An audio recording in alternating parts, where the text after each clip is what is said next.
I'd like to call to order the City of Littleton City Council meeting, regular meeting for Tuesday, April 20, 2021.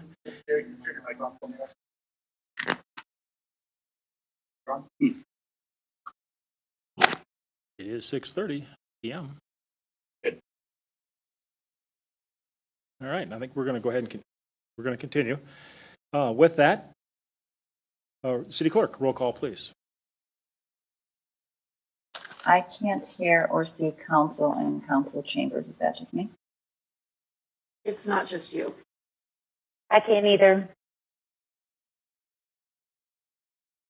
I can hear you, Karina. Can you hear me? Could we have a roll call, please?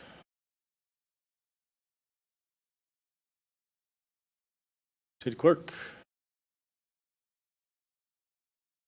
So far, not so good. City Attorney, if you could do roll call, please. Councilmember Grove. Here. Mayor Pro Tem Malen. Here. Mayor Valdez. Present. Councilmember Fay. I don't think they can hear us. We can hear you. There you go. Good. Councilmember Elrod. Here. Councilmember Driscoll. Here. Councilmember Milliman. Here. Councilmember Fay again. I see her on the screen. I don't see her on the screen even. She was just here. You may have fallen off. Okay, maybe she'll join us here in a minute. So I'm going to go ahead and proceed. So we do have a quorum. All right.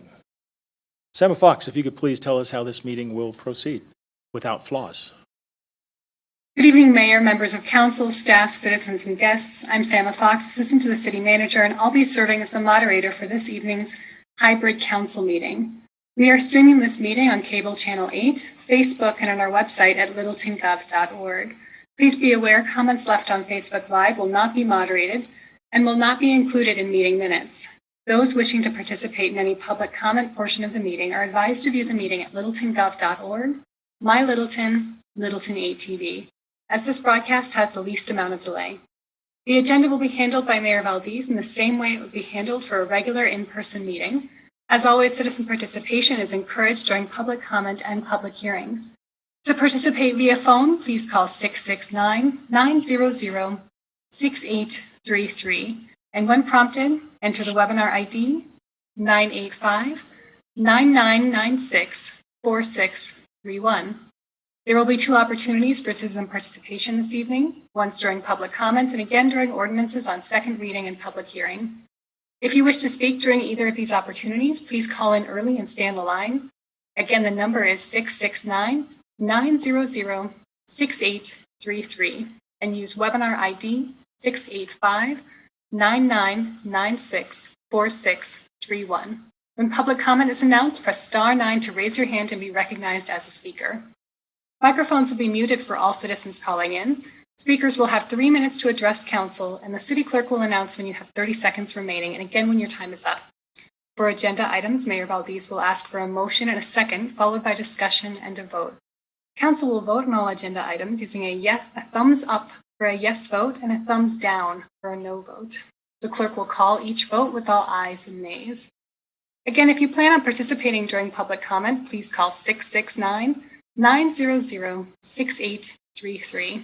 And when prompted, enter the webinar ID 985-9996-4631. Please stay on the line and press *9 to raise your hand to speak.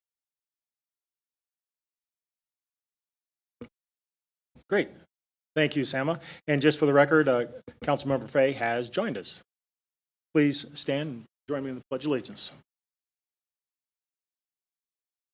Pledge allegiance to the flag of the United States of America, to the republic for which it stands, one nation, under God, indivisible, liberty, and justice for all.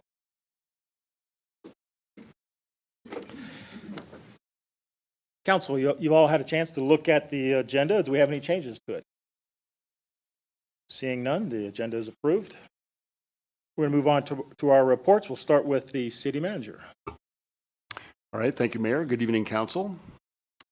I do have an update here. I've had a council member suggest that I brief council once again in our community about a project that Xcel Energy is pursuing here in the South Metro area.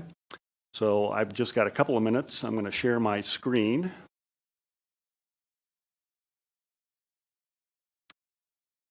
What's on the screen here is a presentation that Xcel Energy gave here January of last year. And I'm just going to run through a couple of quick slides here. So the purpose of this upgrade here that Xcel Energy is looking at is an upgrade to their system here. They have a Colorado energy plan that has been approved by the Colorado Public Utilities Commission here back in 2018. So part of that, they were looking at rebuilding a transmission line that runs about 15 miles through the South Metro area and ties back into Denver. And I have a map I'll share here in a minute. At the bottom of this particular slide, you'll see the city of Littleton. Out of the 15 miles, there's a section just under a mile that's within our city. And so the purpose of this particular project is they're replacing transmission towers. And the slide here being shown now is the lattice type structures. And within our part of the city, they're actually replacing those with a single pole structure. Most of them will look like what I'm showing here in segment 1. And so they've been going through the public process. I know the council has been receiving some emails of late from citizens here. It appears to be mostly outside of the city of Littleton, but this particular section, again, is going to be about a mile long within our city. Okay, I have one map. I want to reshare something.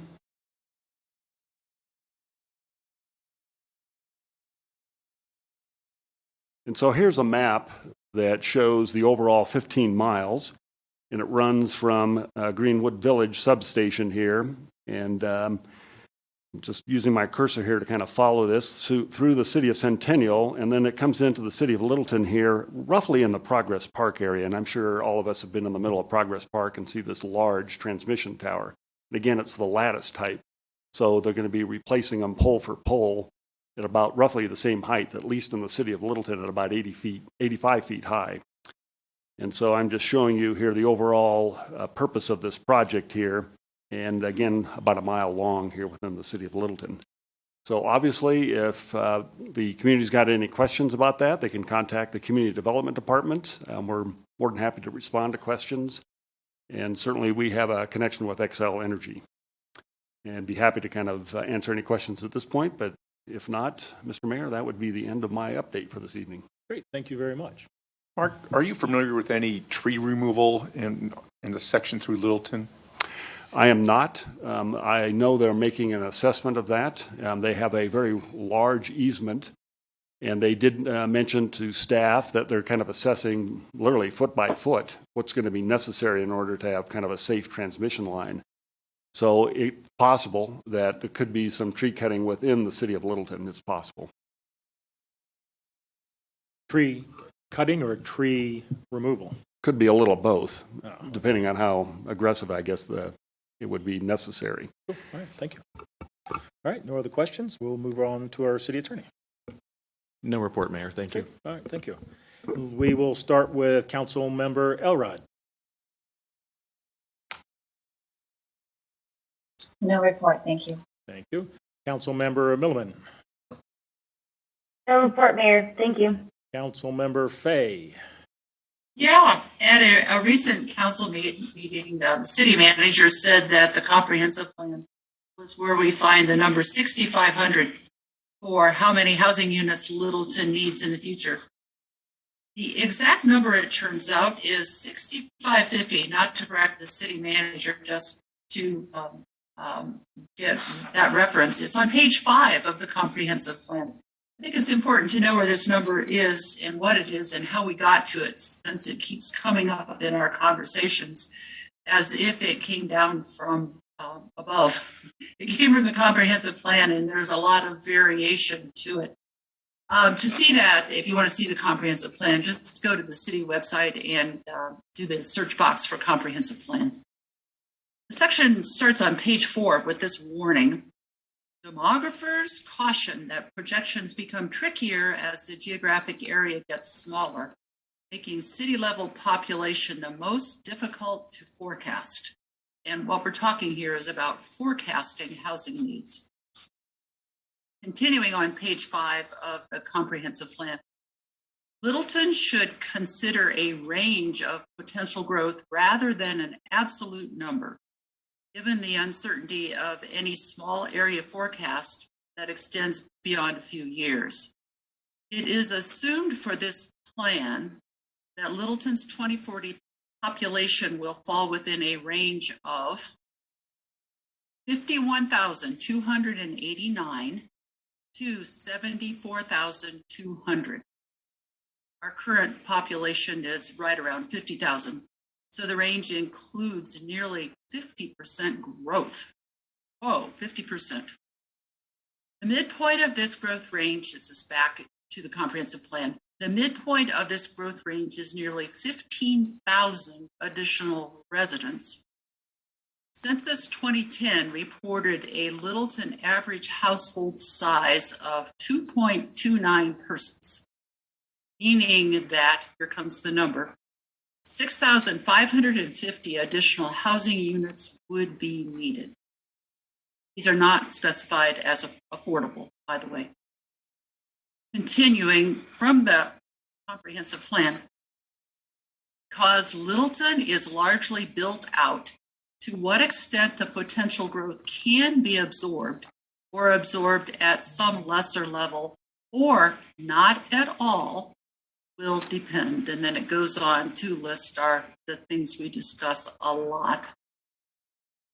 In summary, this is me talking.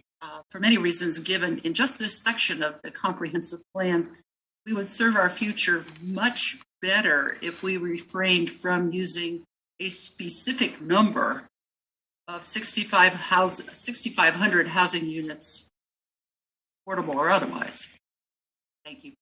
Great, thank you. Councilmember Grove.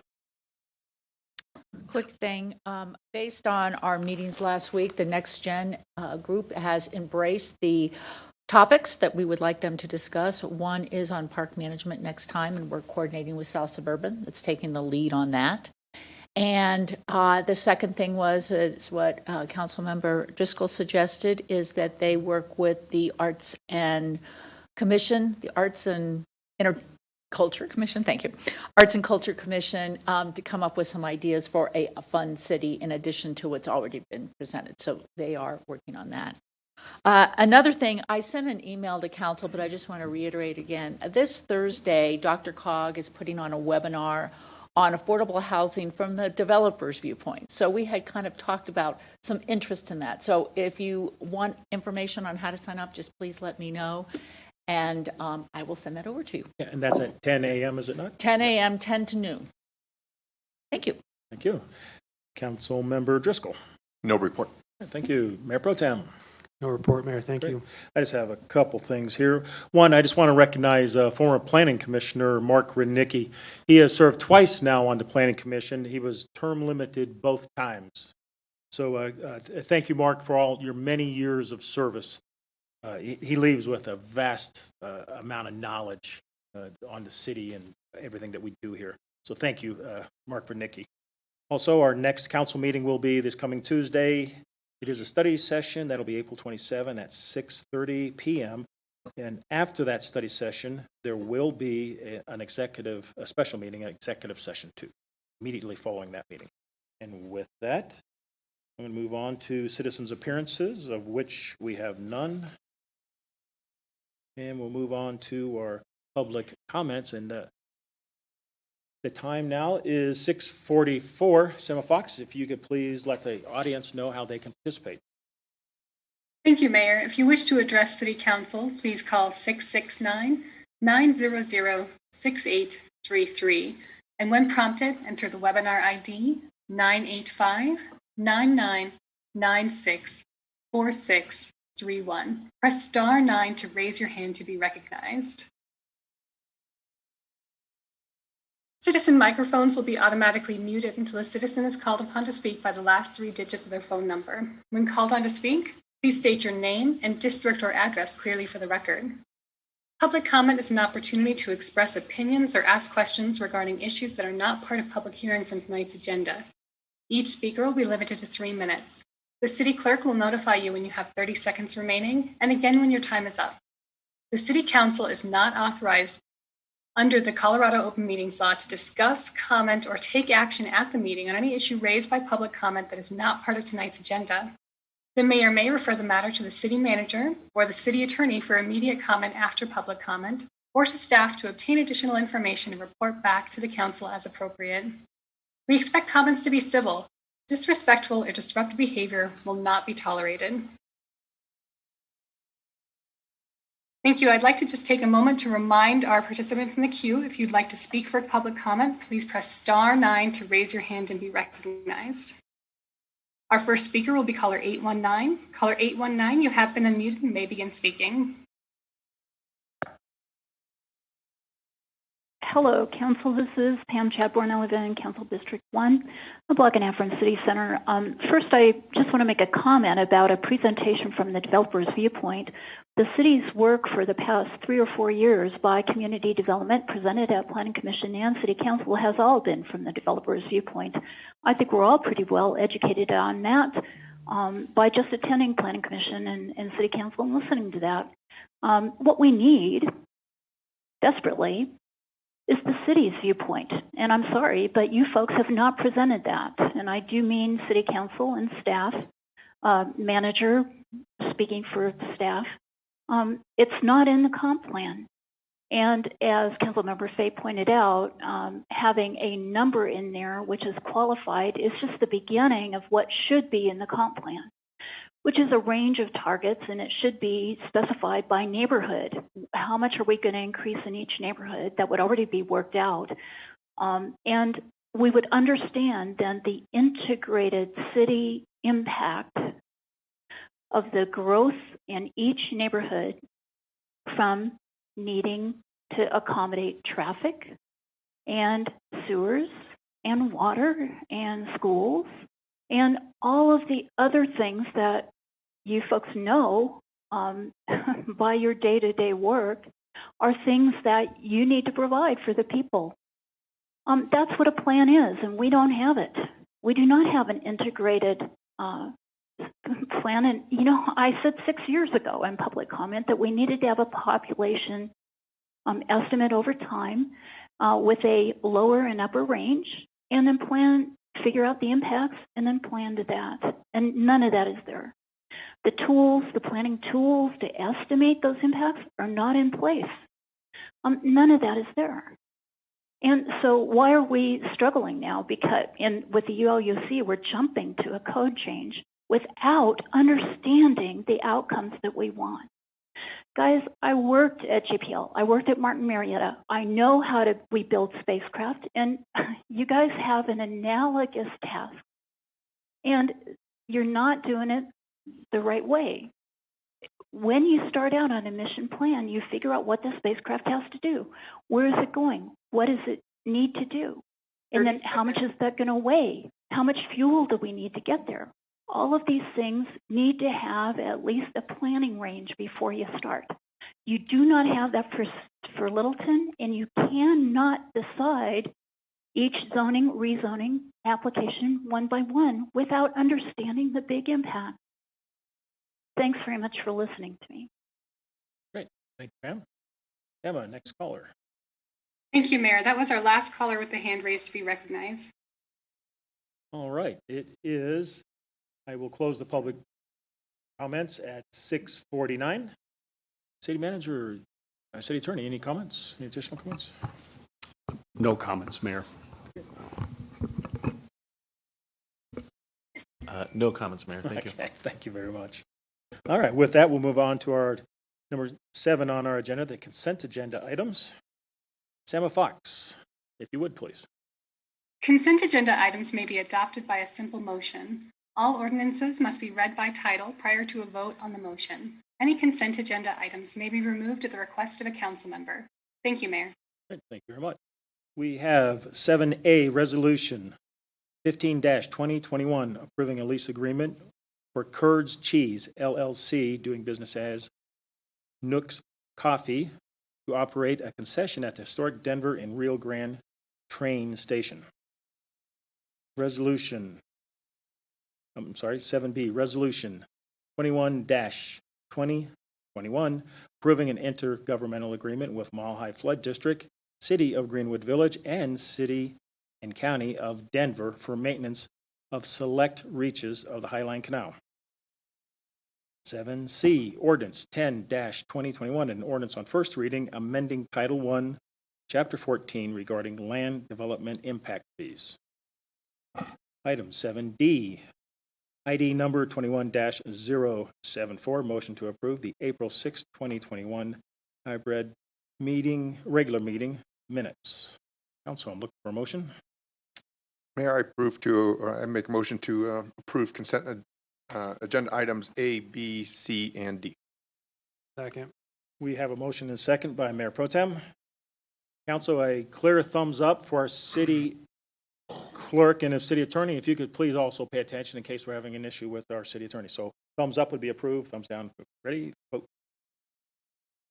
The vote is 7 in favor. The motion carries unanimously. All right, it's good to hear from the city attorney. Thank you, or city clerk. Thank you. All right, we have no general business tonight, so we'll move down to our ordinance on second reading. And we're hearing a lot from Sama Fox so far this night, but Sama, if you could please inform our audience how they, again, can participate. Thank you. Citizens wishing to speak during the public hearing tonight, please call 669-900-6833. And when prompted, enter the webinar ID 985-9996-4631. Press star 9 to raise your hand and be recognized. There will be one staff presentation and public hearing for all three ordinances tonight. After the staff presentation, you will be recognized by the last three digits of your phone number. Speakers will have 3 minutes to address council on the public hearing topic. Thank you, Mayor. Thank you. City Attorney, did I just hear there's going to be only one presentation to cover all three? So should I go ahead and read all three? You can go ahead and read all three. I think the PD amendment will take the majority of our time. So after the presentation and the vote on the PD amendment, maybe I'll just reset the other two items that will be coming before council, which would be the vested property rights as well as the PIF item. But I don't have a presentation for those other than just kind of a reminder and a refresher in terms of. Then I'll just read the first ordinance and we'll just go from there. That's fine. Great. All right. So our first ordinance tonight is 9A, ordinance number 04-2021, an ordinance on second reading approving the second amendment to the Santa Fe Park Plan Development Plan, River Park, and amending the official zoning map accordingly. So, council, we are going to consider an ordinance of a plan development plan amendment. It's approximately 33.32 acres located at the southwest corner of West Mineral Avenue and Santa Fe Drive. And we are going to have a presentation, council, so if we could hold off on questions until the presentation is completed. With that, I'll turn it over to the city manager. All right, thank you, Mayor, Council. And so, again, we're going to have, I'll introduce Jennifer Henninger, our Community Development Director. So staff will make a presentation. Then it'll be immediately followed by the developer, Evergreen. They'll make their presentation. So I would ask that council just keep track of the questions. After Evergreen's done with their presentation, then I think it'd just be much more productive to have a Q&A after that point. Okay, with that, Jennifer, I'll turn it over to you. Okay, I think that is on. Hang on, let me share my screen here.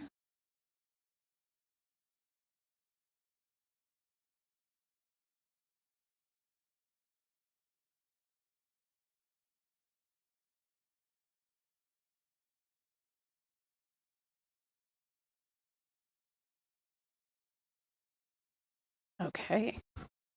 Good evening, Mayor and Council. We are here this evening to decide upon a PD amendment to the 1985 Santa Fe Park Plan Development Plan. As Reed stated, there are actually three items before you this evening. One is Ordinance 4-2021, and that pertains to the PD amendment. The next is Ordinance 05 of 21, and that pertains to the vested property rights request on behalf of the property owner. And the third is Ordinance 9 of 2021, and that's the approval of an intergovernmental agreement between the city and River Park Metro District. So just so we have an idea of where we're talking about, I think everybody knows where we're talking about, but this is the southwest corner of West Mineral Avenue and South Santa Fe Drive. As the mayor said, this is 33.34 acres of property. This was once part of a larger property for the Santa Fe Park PD. The existing zoning pertaining to this parcel is PDC, and the proposed zoning is a combination of PDC and PDR. The notification boundary that you have before you is in the dotted red. In terms of its proximity, this land is undeveloped agricultural land. It is not open space. It is zoned PD for commercial and residential development. It does have the Englewood City Ditch that runs through that. When we referred this to the city of Englewood, or Englewood Ditch Company, they have requested that that ditch be piped. We also have the Jackass Gulch floodplain, which takes up approximately 30 to 40% of the site right now. So there's a proposal to change that to accommodate drainage both for the city and this development. Surrounding this is the RTD station to the north. We also have a 7-Eleven to the north. Then we have the South Bridge neighborhood, as well as the South Park neighborhood on the east side. And then to the south, we have the Cogdell property. Just a brief timeline on this. As I said at the beginning of the presentation, this property was zoned for residential and commercial development with the Santa Fe Park PD in 1985, so 36 years ago. In 1993, we entertained an amendment and actually approved an amendment for a driving range, but clearly nothing happened with that.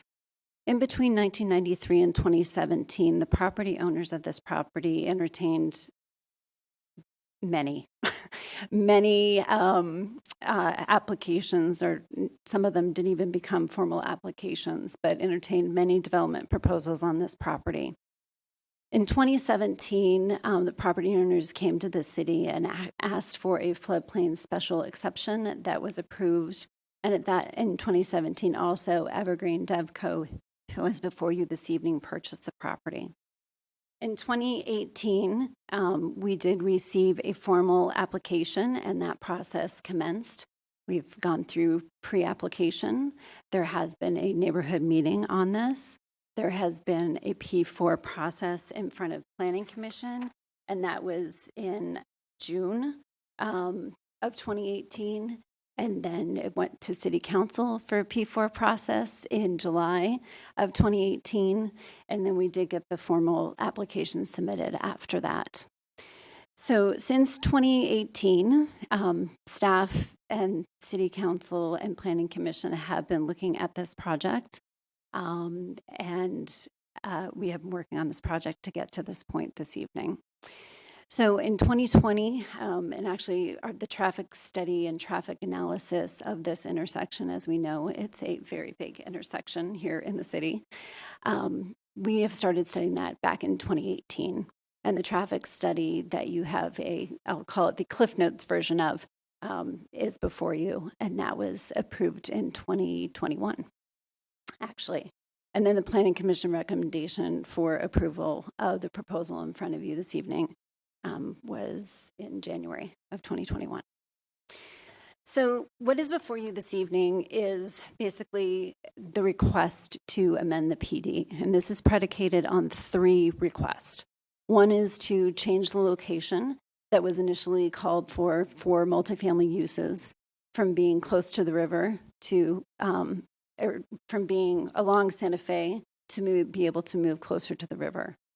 It's also asking for an allowance to allow senior living and assisted living as uses, and also to establish new setbacks, lot, and design standards. When we went with the P4 process, and remember that P4 process is preliminary project plan process. When we went to Planning Commission and City Council in the summer of 2018, what we heard was concern about traffic. How would traffic be mitigated? We heard concerns about the building height. The original PD calls for a 70-foot building height. What is being proposed now on average is 10 feet less than that. We're addressing the traffic concerns through the quad road, which we'll explain a little bit later in more detail. And we're also looking for, there was concern expressed over residential and commercial concurrency. And this really came out of what we have seen happen at Littleton Village, that we were very concerned that that not happen again. So we have put some things into place for that.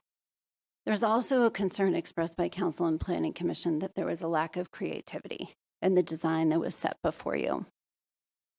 This pertained to the land use. Was there a good enough mix of land use? Was there the capability to have mixed use buildings, both vertically as well as horizontally? The parking that was proposed, we heard the comment, it's a sea of parking. So how was the developer and the city going to address how parking would be handled through this? And then also connectivity with the park, with the RTD parking lot across, and how is it going to impact and connect to the traffic pattern along Santa Fe? So what is being proposed, I have to say, has come a long way since the original P4 process. And that has been a lot of give and take on the sides of staff as well as the developer. So what you see before you is the Harvest District, which would be primarily commercial at 20.30 acres, and then residential would be 13.01 acres. The South Platte River Parkway would be extended from where it is with the Mineral Light Rail Station down through this property and then ultimately through the entire property back out to Santa Fe. Also creating West Nichols Avenue, and that is right in there. And the West Nichols Avenue and South Platte River Parkway, which are required for the quad road configuration as well as access to this property, are being proposed. The drainage areas are shown along West Mineral Avenue as well as in South Platte River Park. That would be that detention area that is shown in South Platte River Park would have a mutual benefit for both the city as well as the developer to address floodplain issues, drainage issues at the intersection, and also would provide needed water to the beaver ponds in the South Platte River Park that are drying up. We have established a 10-foot trail on the west. We've had multiple conversations with South Suburban regarding the trail, regarding the width of this trail, regarding the buffer associated with this trail. And we also have, the developer is proposing a path along along Mineral, along the south side, that would be a 10-foot multi-use concrete path. And then there would be a 12-foot multi-use concrete path down South Platte River Parkway. And then the white asterisk that is shown on here is a reserve area for future right-of-way should the city ever have the funds to do a grade separated interchange. The site illustrative, which is provided in your PD packet, is shown here. This is one of a number of potential site development plans that could occur. So the site development plan process would take place in an administrative fashion. So again, the west side apartments where you see all the letters A are the residential. The south side in that kind of H configuration is the proposed senior and assisted living. And then the C buildings show a variety of different commercial buildings in this layout. And then we also have a roundabout, which in traffic flow studies with the quad road concept moves traffic the quickest with the roundabout configuration. In terms of the sign program, the number of signs proposed is 15, a height limit of 25. This is higher than what we saw in the South Platte River corridor design objectives. But we really have learned some lessons from Aspen Grove, that signage is a little bit difficult along Santa Fe. So that is being proposed by the developer. The sign details, should you want to look more into them, of what is being proposed, are on pages 47 through 54 of the River Park Design Standards. What is prohibited with signs is west-facing signs in the River District, so it does not do anything negative with the South Platte River Park. And also illuminated west-facing signs above 30 feet in the Harvest District are also not permitted. So transportation, when we had the neighborhood meeting as well as the P4 process, obviously traffic was a huge concern. Right now, well, I should say pre-COVID, there were 90,000 cars a day going through the intersection of Santa Fe and Mineral. And we had an at-capacity RTD parking lot across the street. This is a regional transportation challenge. We are getting development pressures from Douglas County, aka Sterling Ranch, that are going through this intersection on a daily basis. And we also have development occurring on the west side of town that's impacting this intersection as well. So some type of configuration was needed. We took the time and contracted with a traffic consultant. Back in 2018, we started that, and we analyzed 5 different grade separated possibilities, as well as 5 at-grade possibilities. And the quad road configuration came out first in terms of its constructability, as well as its operationally was the best in terms of the amount of traffic that it could move. So the quad configuration, basically the bottom line premise of a quad configuration is you're taking out left turn movements out of the intersection.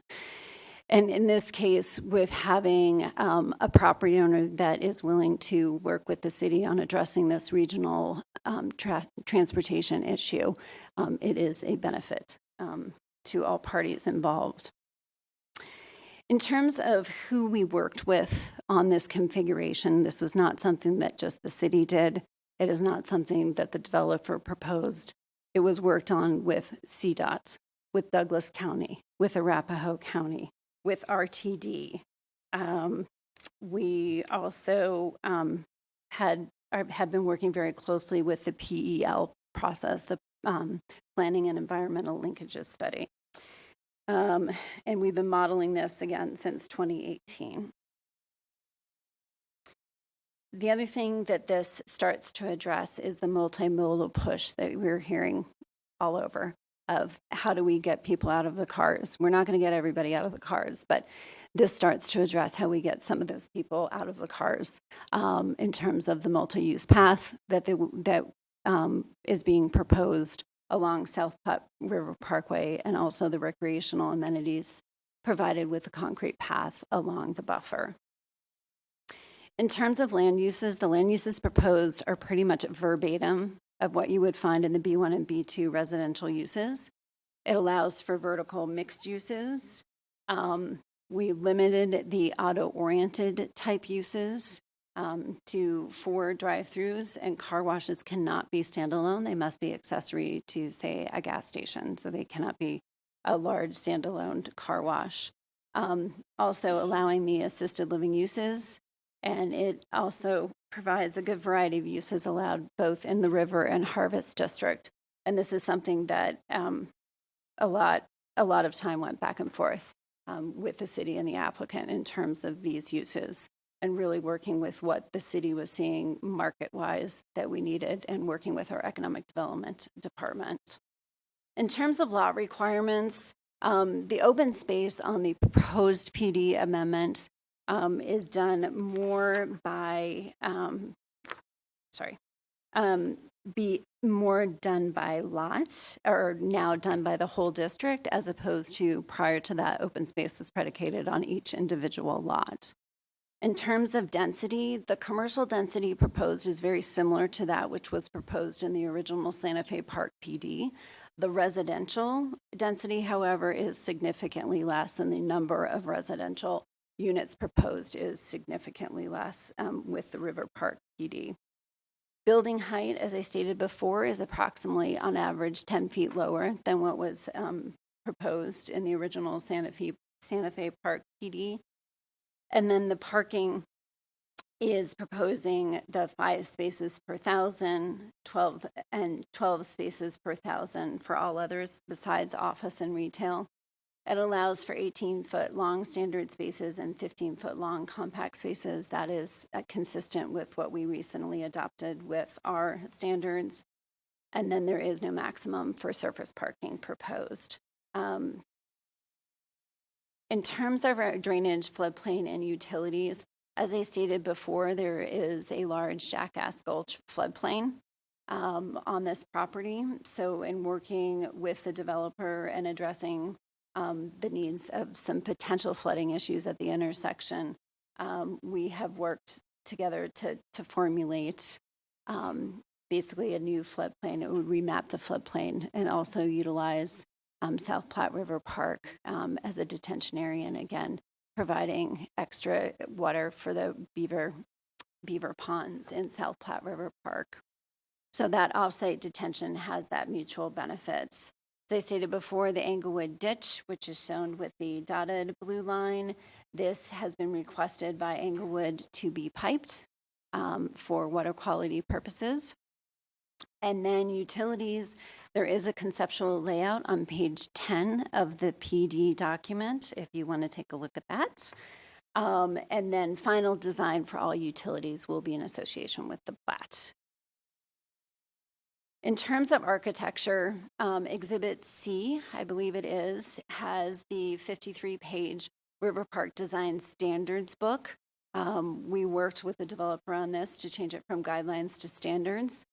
The original PD had no design standards at all associated with this, so this was created as part of the River Park PD amendment, and it provides the examples for the different types of uses that would be part of this development.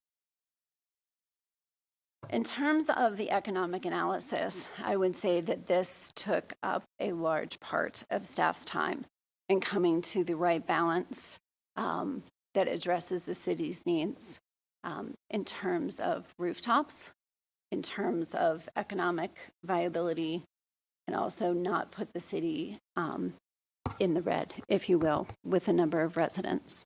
So what's being proposed in our economic analysis is based on 270 apartments, a little over 88,000 square feet of commercial, 165 bed assisted living, and also having a public improvement fee associated with that senior living. And that PIF is something that was proposed by the developer, not requested by the city.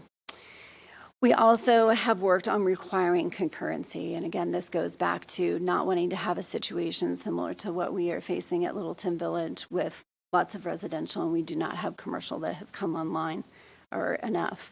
So we have worked out that approximately at 6,000 square feet of retail plus a PIF payment, public impact fee, with the assisted living, that is the number that would allow us to basically break even with residential development that would need 6,000 square feet of office/retail to be online before any other units go forward.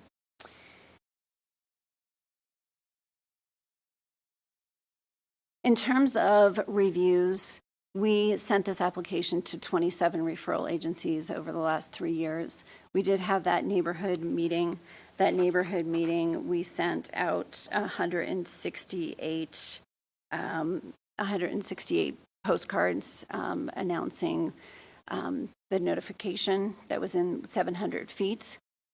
We also had a Planning Commission public hearing. And at that public hearing, Planning Commission did recommend approval with the conditions listed above here on the slide. The two that were not fully agreed upon by the applicant had to do with assisted living contingent on the PIF agreement. And we do have that PIF agreement. It is not part of the PD. It is a separate agreement. So that's why it has the X. And then also, Planning Commission had recommended a maximum of 7 surface parking spaces and 1,000 square feet of commercial, max 1.5 surface parking spaces per dwelling unit. The applicant has provided in the packet kind of an analysis of why they're concerned about meeting such a condition or the condition that staff has placed. And the developer will address that in their presentation as well. In terms, again, of what is before you this evening for Ordinance 4, for the first item to consider, is the PD amendment. And the review criteria for a PD amendment is staff finds that the PD amendment meets with the recommended conditions, the creative and effective use of land. We feel it meets innovation and efficiency when it comes to land use. It is innovative development of land uses, and it relates to design and development to site characteristics with their design standards. It has adequate utilities, transportation, drainage, and open space. Again, all that information will be forthcoming and looked at even more closely. And we also find that it is consistent with the 2014 citywide plan. And again, something that I did not stress is that this application came in prior to the adoption of our 2018 comprehensive plan. So it follows the 2014 citywide plan, station area master plan associated with Santa Fe and Mineral, as well as the Santa Fe corridor plans. So that is what staff used in its analysis of our recommendation. So staff's recommendation is approval of Ordinance 4, 2021 with the following 3 conditions. 1, that the assisted living is contingent on a PIF agreement being approved. 2, a maximum of 2 surface parking spaces per 1,000 square feet of commercial, max 0.5 surface parking spaces per dwelling unit. And again, this just pertains to surface parking. And number 3, that there is a future agreement for construction and maintenance of drainage improvements on city property.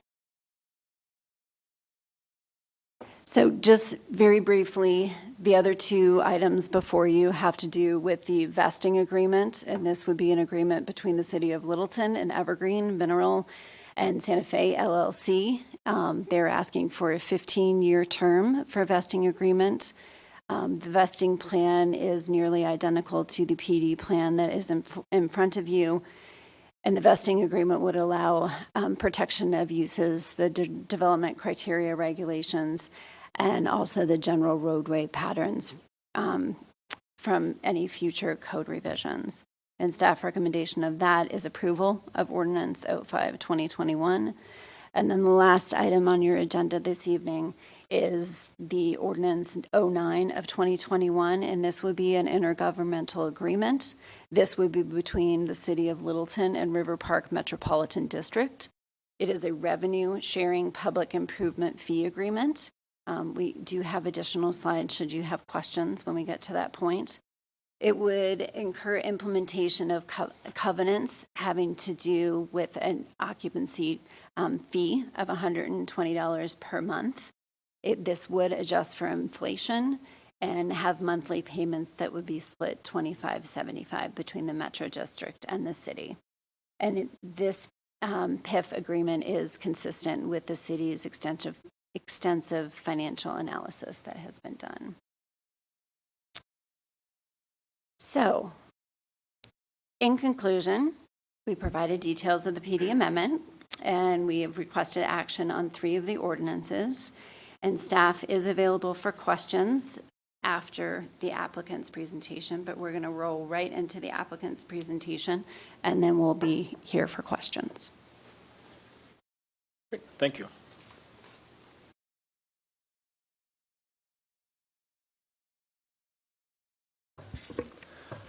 Mayor and Council, thank you for the opportunity. My name is Tyler Carlson. I'm one of the owners of Evergreen Development Company. We are the owner of the Mineral and Santa Fe property, and I'm really thrilled to be here tonight. It's not often that you spend so long working on a project. Normally, you get through your entitlements in, about a year or less if you're fortunate. And as Jennifer mentioned, this has literally been a 3-year process of collaborating, compromising, which I know is a dirty word in the world these days, and really trying to solve some of the most significant issues that the city faces in this area. So I would be remiss if I did not thank your staff for the hours upon hours that they have spent with us. It has been a blessing to work with such wonderful people. We've had changes over 3 years. We actually have new council members. We have a new city manager. We have a new planning director. We have a new project manager on my side. But what's been consistent is the level of respect and collaboration that's gone on, which has been really tremendous. So I have a similar presentation to that of staff.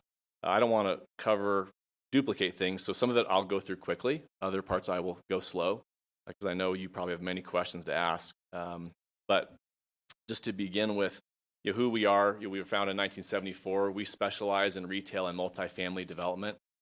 We have 20 retail projects right now across the Front Range, and we've got 10 multifamily projects. So retail multifamily is our specialty. We try to work very hard on creating places that people want to be at, not just come to transact and in and out, but they want to linger.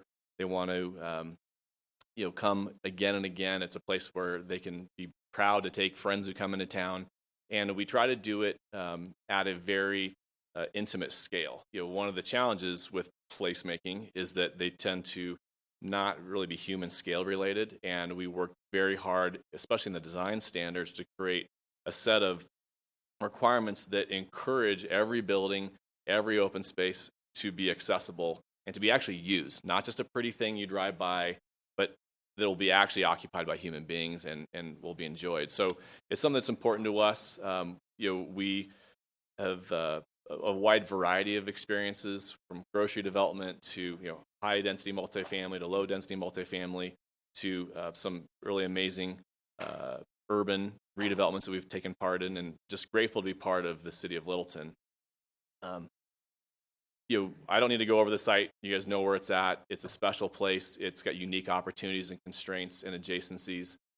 A little bit about the old zoning, and I think this is an interesting slide just from a compare contrast. It allowed some really bizarre things like extraction of commercial mineral deposits and assembly plants, and as Jennifer mentioned, up to 953 residential units, which is really just an insane amount of density when you contemplate it. It allowed some pretty tall heights and some pretty narrow setbacks, and so we are reducing the building heights at their highest from 70 down to 60. They're actually even lower in some of in the commercial areas.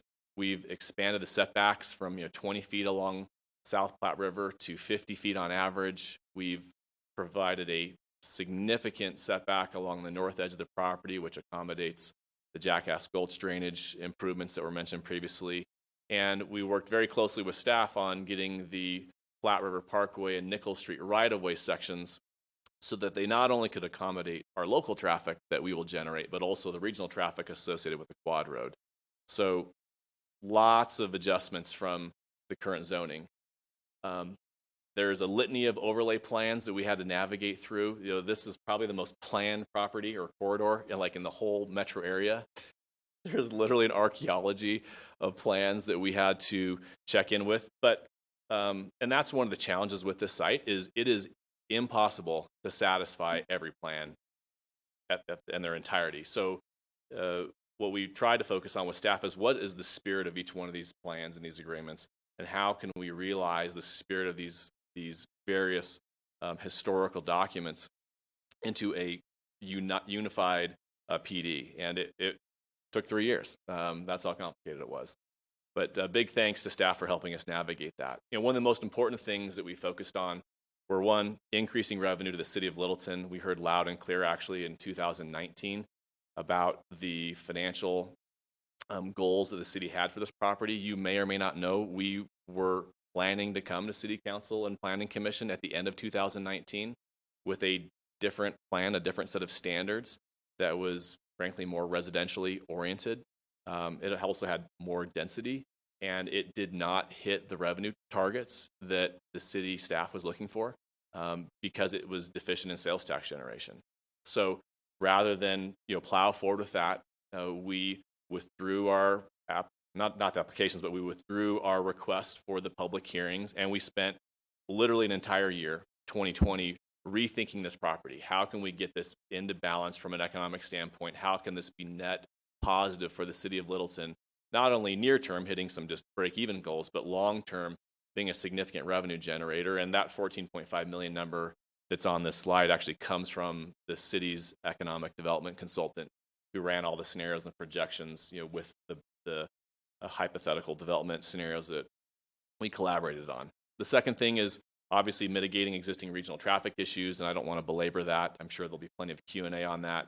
One thing I'm proud of is solving the existing drainage and wetlands problems. This site will help to, on a very micro level, counteract climate change. There are drying wetlands across the property line from us, and we will be able to, through our drainage facilities, channel water, storm waters, and from the Jackass Gulch into those wetlands to help counteract those changes. It's not often you get the opportunity to do something like that on a real estate project, but we do, and we're grateful for that opportunity. And then again, trying to balance all those adjacencies, the urbanity of the light rail station, the very suburban housing to our east, the future Cognal Enzer property to the south, and then of course the beautiful amenity of the South Platte River Park open space. And it's tough to mix all those things, urban, suburban, agrarian, open space, and have it all come together in one area. We did divide up the project into various districts, which the staff has already gone into, so I will not belabor this, but one of the most important things for us was the connectivity and being able to connect the property to the trail corridor.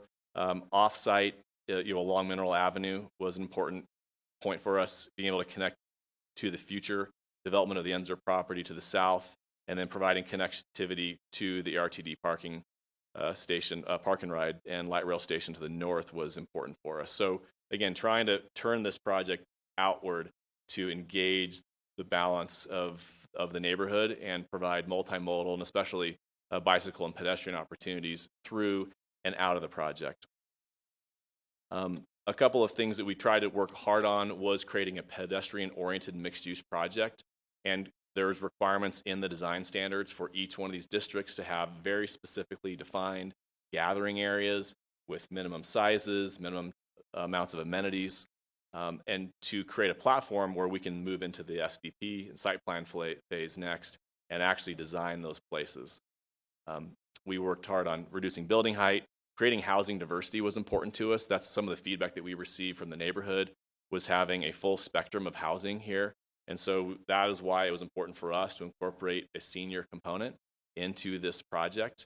And so we have obviously market rate, traditional rental housing. We also have a senior housing component that will be full spectrum from independent living all the way through assisted living and memory care. So in theory, someone could literally live their entire physical life on this property and have access to the retail amenities and the light rail and never have to move. And so we felt that was really important for us to have that diversity. We also focused the retail and the commercial where it belongs, along Santa Fe versus in the back along the river. And we worked very hard with staff to create restrictions against excessive parking. And I do want to actually hit that on the head. This illustrative plan is just one of many ways this could develop. So I don't want to get into the details of it, but this is the plan that did underpin the economic analysis, because Colton needed something to model. And so we came up with something that we thought was not only would realize the revenue, but more importantly, was going to be actually developable. I don't buy land to sit on it. The reason why we have 20 active shopping center developments across the Front Range is because we get things done. And I know what the end users need. I know what their preferences are on access and loading and parking and signage and visibility. And we're not a land speculator. We are in the business of building stuff. And that's why I'm so, frankly, excited to be here, because this is the starting line for us to actually go out and talk to end users, because I've been fielding calls for the last 3 years from retail users who are asking me when the hell the zoning is going to be done because they want to build a restaurant here, or they want to, run a small boutique here, or they want to move their employment here. And so I'm really enthusiastic about that. But an important part of that is getting, the design right and having the framework in place to do a beautiful project. And we have the opportunity here to do things that we can't do in other parts of the Front Range. We have the TOD amenities, we've got the open space amenities, we've got the strong schools and demographics and the safe neighborhoods that you guys know and love and live in. Littleton is a special place. There's a reason why the demographers project 50% housing growth, because it's an amazing community and people want to be here, and people who live here want their kids to be able to live here. And I think that's the role that we play as an urban infill site, creating opportunities for people to stay in their own community and to also have their children and children's children live in that same community. And so that's why we worked hard on creating requirements that make this a place that's as special as the city of Littleton. So these renderings up here are examples of the direction we will go to in this next phase of design. And I'm frankly just giddy to get into that phase because it's going to be a lot of fun. Some of the standards, just the highlights, are obviously four-sided building architecture. Again, parking we'll talk about in a minute. We worked really hard with staff on transparency requirements, which means windows, so that you don't have a retail building with 3 sides of block wall and a teeny little window by the door, but having commercial spaces that are visually engaging with the pedestrian experience. We did throttle and limit the drive-through automotive uses because while you need some of that because of the adjacency to Santa Fe, that can't be the predominance of this site. We will do a disservice to this property and to the city if that's all we did. And so we limited that so that can be located at appropriate locations adjacent to the access drives, but it's not the preponderance of the development. On the multifamily, we focused really hard on creating view sheds, four-sided architecture, and creating specific gathering areas and amenities that tied in with that trail network along our west property line. The design theme is modern agrarian. I grew up on a farm out in Brighton. It's near and dear to my heart. This property's historic agricultural history lends itself to that. And while it will obviously change in the future, the agrarian theme that is across the road at Aspen Grove also makes it also appropriate from a continuity standpoint. We worked really hard on creating native landscaping standards and plant diversity that will interact well with the park open space so that there's a natural transition between the two, and worked really hard on the lighting standards as well to make sure that while lighting's necessary to make sure that everyone's safe and and it can navigate in the nighttime, we also didn't want to have spillover effects that would impact the wildlife. And that's a real important issue that we work closely with South Suburban on. And then lastly, creating some creative sign designs.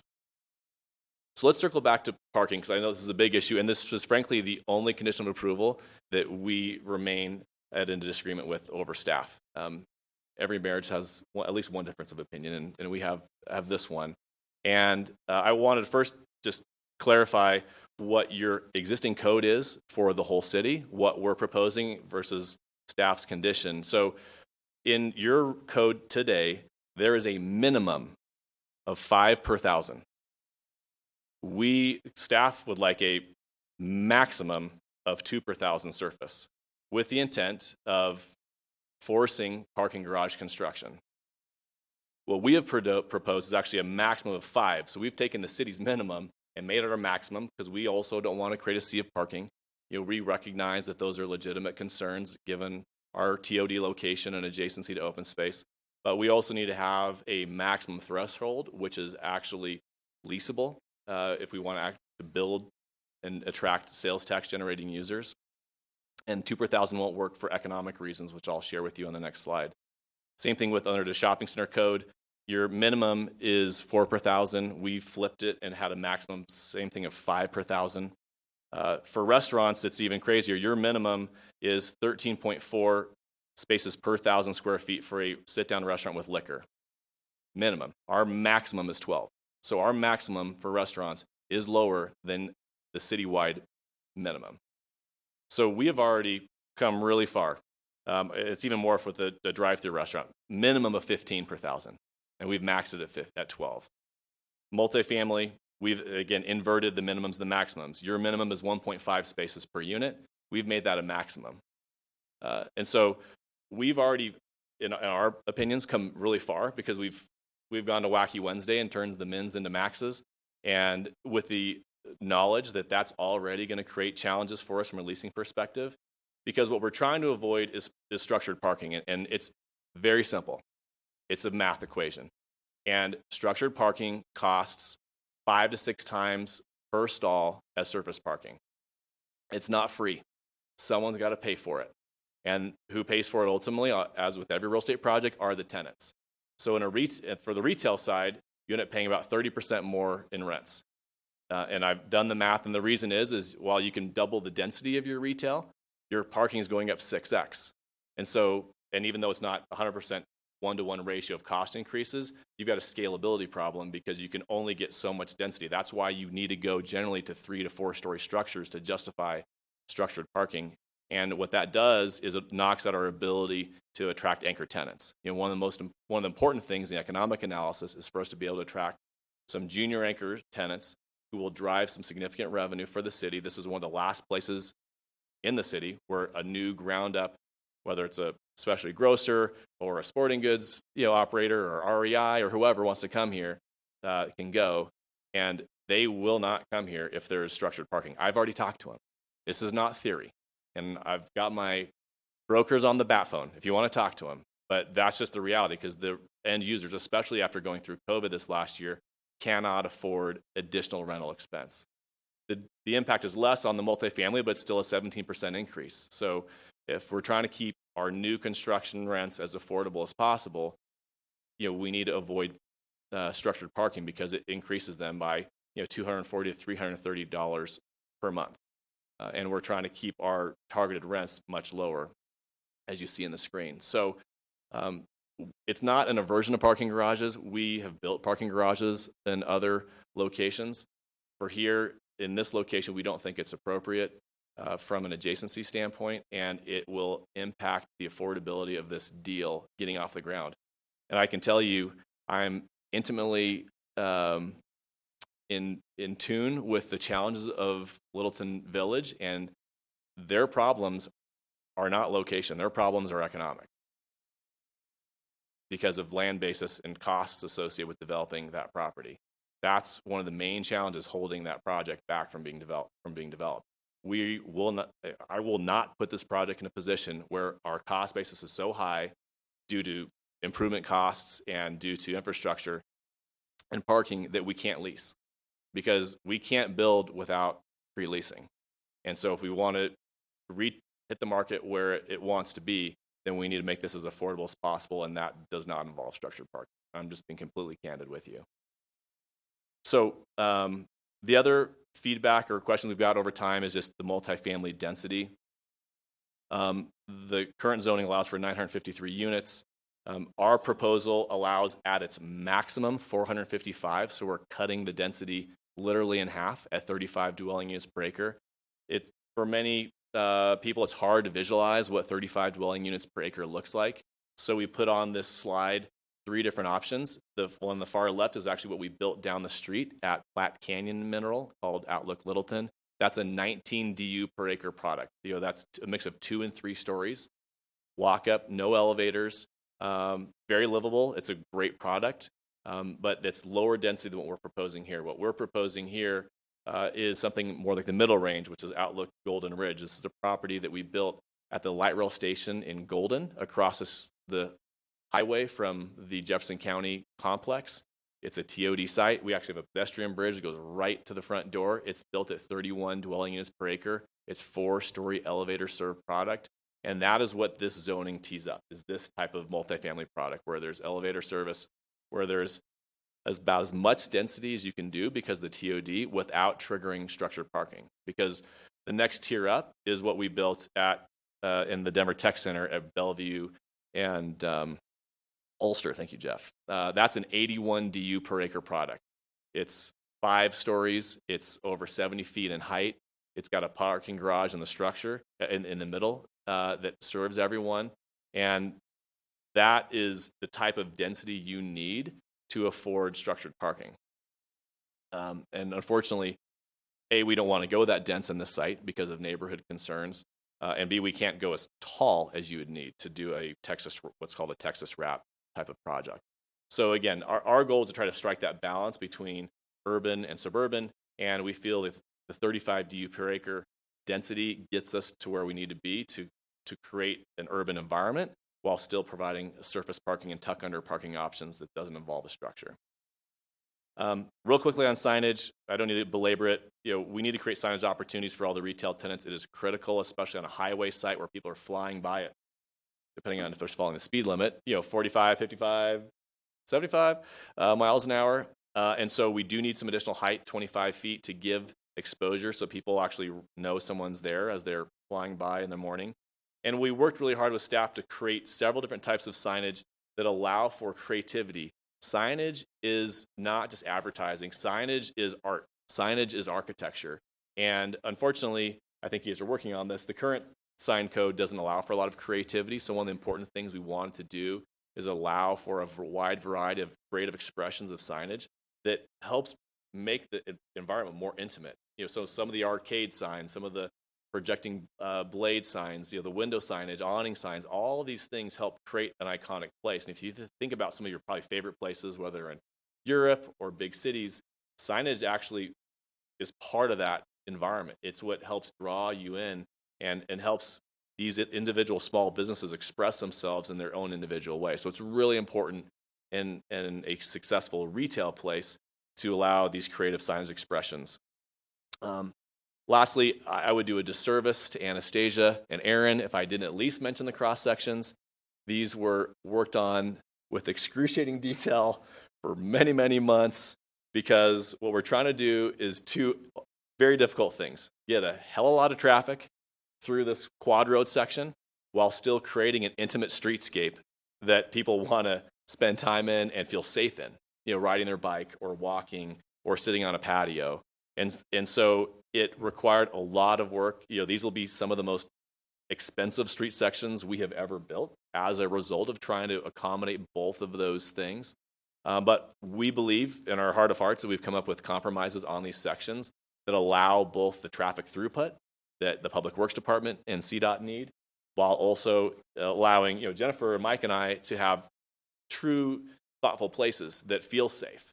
What we don't want to do is create a high-speed, no offense, Highlands Ranch, corridor, like you see down there in the master plan, where it's just auto, and a line of fences, and you risk your life if you're walking the sidewalk because you're, like my wife at least, would worry that someone's going to jump a curb and kill your kid.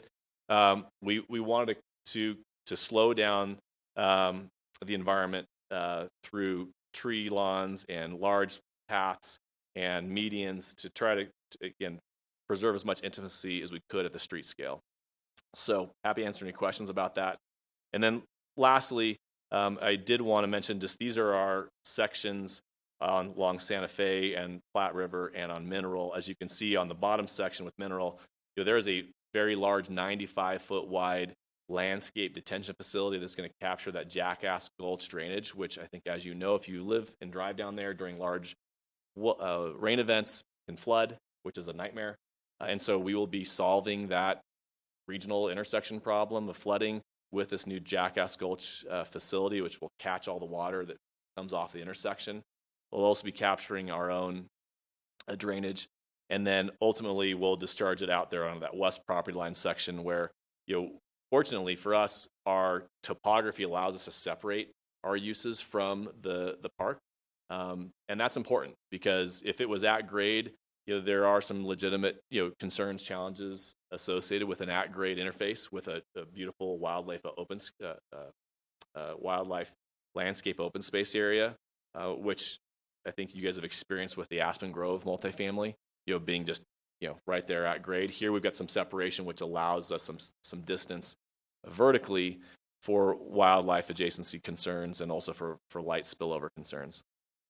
I don't think we need to talk about the vested rights agreement. We've already talked about it, or Jennifer has. The IGA, just a little bit of commentary on this. one of the concerns from the economic development group, rightfully so, was, hey, you want to do up to 4 acres of senior housing. It's in the Harvest District. That's closer to Santa Fe. You're displacing some revenue potential here. How do we solve this? And what we did is get very creative with a senior housing group who's expressed an interest in the site to say, hey, would you be open to assessing a $120 per month occupied fee on your project that would get remitted to the Metro District, and that 3/4 of it would flow to the city to help offset this concern of a hypothetical revenue loss? And with some nudging and tugging and cajoling, we got them there. And so what the IGA is a pledge agreement between the district and the city that 3/4 of this revenue will flow through to the city. And actually, in many ways, it's probably an even better deal for the city, because the city won't experience the same sales tax variability that happens when tenant spaces go dark or the economy shifts and consumer spending pulls back. Residential occupancies, especially in senior housing projects, tends to be very stable over time. And so this will actually, and I think Colton's happy about this, give him a very stable revenue stream once that senior housing project is occupied, that the city can count on pretty predictably, more so than, frankly, the rest of the project, where you could have an anchor go dark for a year or something of that nature. So we're very happy to agree to this IGA. Whether you guys approve it before or after the zoning, I think Reed's determined is maybe after, but we view them as the same package deal. We're happy to provide this creative solution, and we're grateful for your city attorney digging in really hard. This is something that has not been done in this format before. PIFs exist all over the Front Range, but not this type of a PIF. And it took a lot of legwork for him and some outside attorneys to ensure the legal integrity of this agreement, and that what we were doing was going to work mechanically, but also withstand legal challenges and things of that nature. So we're excited about that, and again, grateful to be here. So in summary, there was a whole lot of conditions of approval from the Planning Commission. We can accept all of them except for one, and we can accept 2 of the 3 with city staff, and the 2 where we can't accept, unfortunately, are the surface parking limitations for the reasons previously mentioned. So with that, here to answer any questions. Grateful, again, for the collaborative effort that we've had with staff over the last 3 years, and so very excited to get into the next phase where we can start picking out, brick and plant materials and talk about storefront design and get this to the next stage and transform this beautiful piece of property into something that we will all be proud of for years to come. Thank you. Great. Thank you, Tyler. Was that it for your presentation? Yes, sir. Thank you. Great. Thank you very much, and thank you. So, Council, what I want to do here is we're addressing the first ordinance first, even though some of the presentation did involve the other 2 ordinances. So unless you have any questions that are just really getting at you, and I can't see the other council members, they're up there on the other thing. So unless anybody has a question that's killing them right now, I'd like to go into the public hearing portion if we could. And Mayor, I would just note that before we get into the public hearing, the city clerk did submit to council a revised packet at around 4:13 p.m. It was 7 comments from members of the public that came in after the publication time. So that should be in your emails. Great. Thank you very much. So with that, Sama, if you could please remind the callers how they can participate in this. Our citizens wishing to speak during the public hearing tonight should please call 669-900-6833. When prompted, enter the webinar ID 985-9996-4631. Press *9 now to raise your hand and be recognized. Great. So before we start taking the calls, it is all open to public hearing. It is 7:49.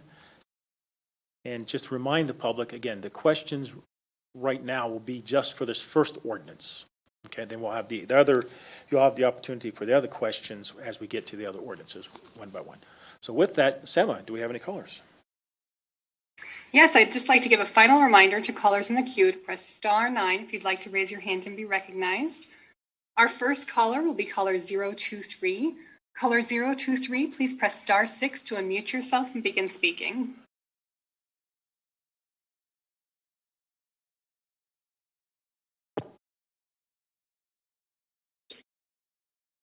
Good evening. My name is Linda Knupinke. I live in the 4th District, just north of the Answer property. First off, you can't read the only sign announcing this meeting from Santa Fe. This is completely not acceptable. Tonight, I'm taking a radically different approach to my speech and will report what the Planning Commission members said in the P4 process on June 25th, 2018. They made many valuable comments. Chair Renecki said, quote, I found this to be a mediocre plan at best. What we have are increases in the allowable uses over the current allowable uses. Height goes up, floor area ratio goes up, setbacks go down, open space goes down. The question I have when I look at this is, quote, what is in it for the city? We are giving away the farm here, unquote. Chair Renecki then said, quote, why not make it an exciting, vibrant plan that's creative, mixed residential with commercial, unquote. Chair Renecki continued to say, this is a fabulous site, the best site Littleton has. It has everything. It has light rail. It has access to 2 major roads. It has access to the river. It's got everything, and we can't screw it up, unquote. He then cited the use chart. He said it looked like the developer, quote, took the city's entire use chart and checked off everything as a use by right, unquote. I encourage you to scrutinize the uses provided in this proposed amendment and figure out if you think it's the best use of that property and decide if 60-foot residential height requirement in this plan is appropriate. Renecki then said the plan has no imagination. This is a gem of a site in Littleton. This is our last chance to make this what I think could be a regional draw, not just for Littleton, but for areas especially to the west of us and to help our sales receipts. The Chair Renecki and the other Planning Commission members commented how it doesn't highlight the river. It doesn't. And do you really want to put a detention pond on open space? City Council purchased the 7+ acres of the Answer property for open space, not a detention pond. Another comment was, quote, don't call it a parkland when you have that much asphalt, unquote. Another comment is, quote, this concept is lazy. Another commissioner commented, said this design is from the past. And Mr. Coronado and Mr. Stallman encouraged us to recognize there are transit-oriented development opportunities here. I personally think this plan does not adequately incorporate TOD designs considering the property is right next to the light rail. But I'm guessing that the final plan will be much different than the rendering and will include high density U allowed tonight in the residential and commercial areas closest to the light rail. Remember, it's the uses you're approving for tonight and not the conceptual drawing. I encourage you to deny this application and encourage the developer to do something spectacular with this project. The amended plan is just not special nor innovative nor creative for Littleton, like your planning commissioner said. Thank you very much. Thank you, Linda Knupinke. Next caller, please. Thank you. Just one more reminder, if you are in the queue and would like to be recognized to speak, you need to press *9 now. Our next caller will be caller 589. Caller 589, please press *6 to unmute yourself and begin speaking.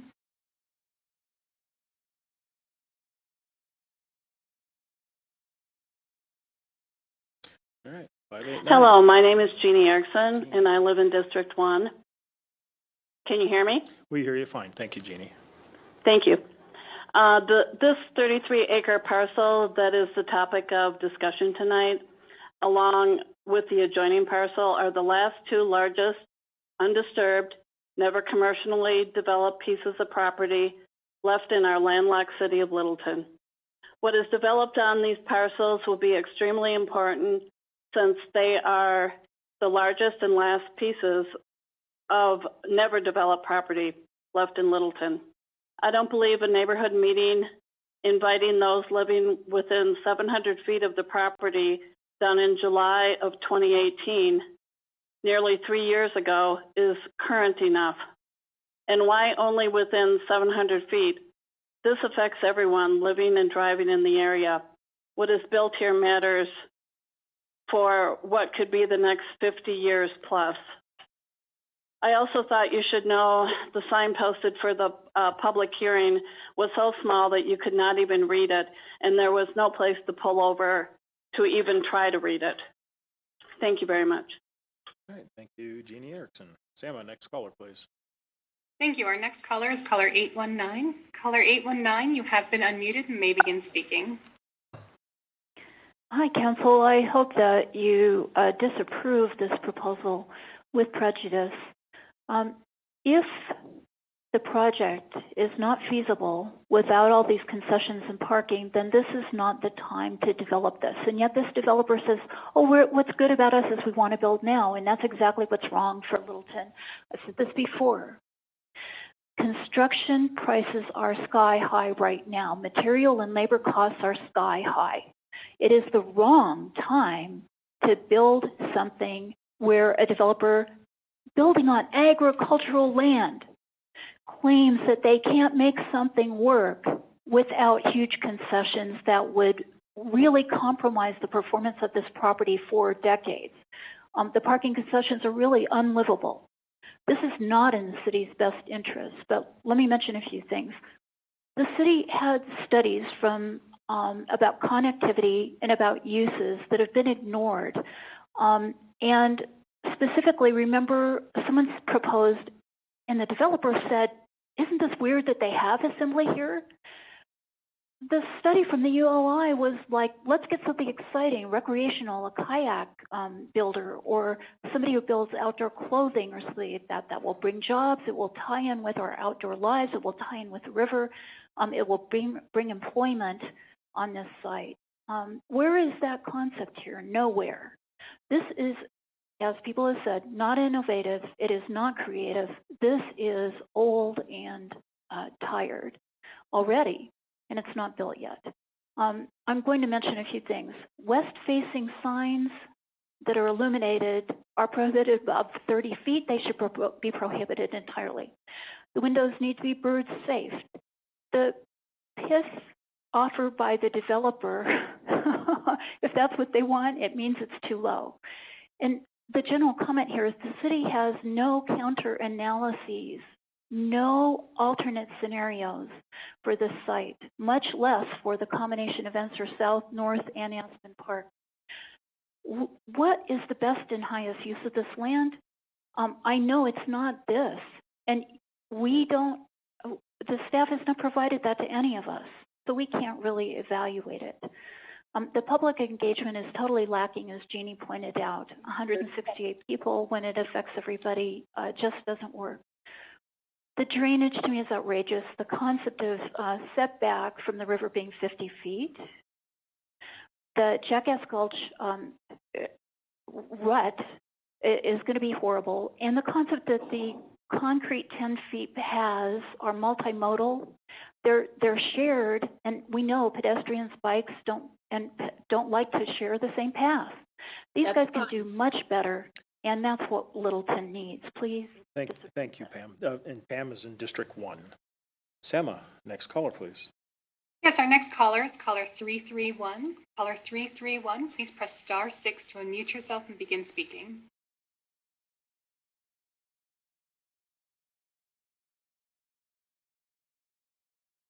All right, 331.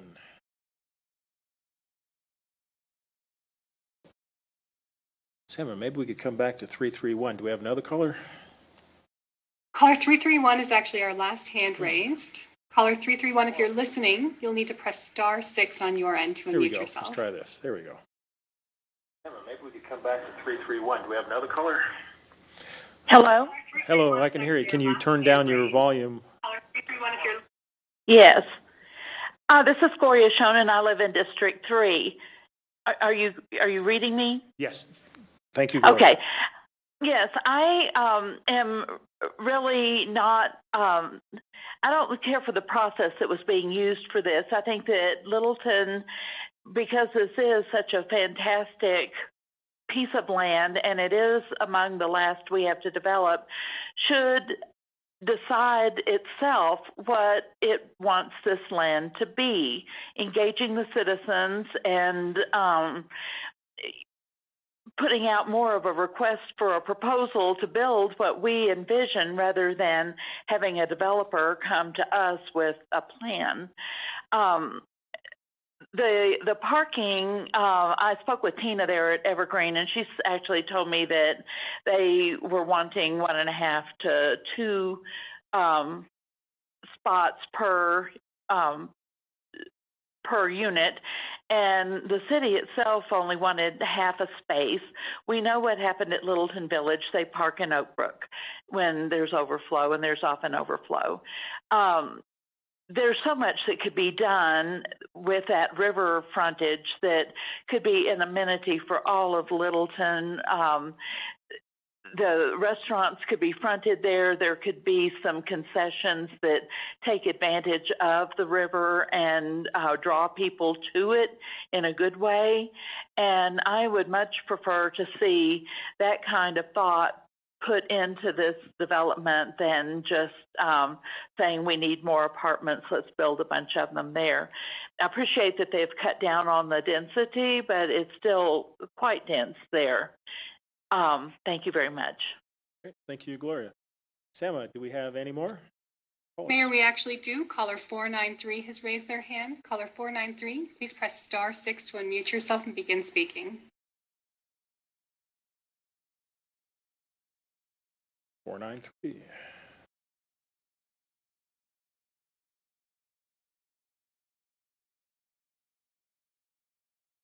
Caller 493, it is your turn. Please go ahead and press *6 to unmute yourself and begin speaking. Here we go. Good evening, City Council. My name is Frank Atwood, and I live in District 4. I'm opposed to this zoning change because too many Santa Fe mineral intersection variables will be changing. Making decisions requires observation and orientation. I want to discuss observations of the Santa Fe and C470 flyover, then orientation of stacked closets, and finally, the Santa Fe mineral intersection.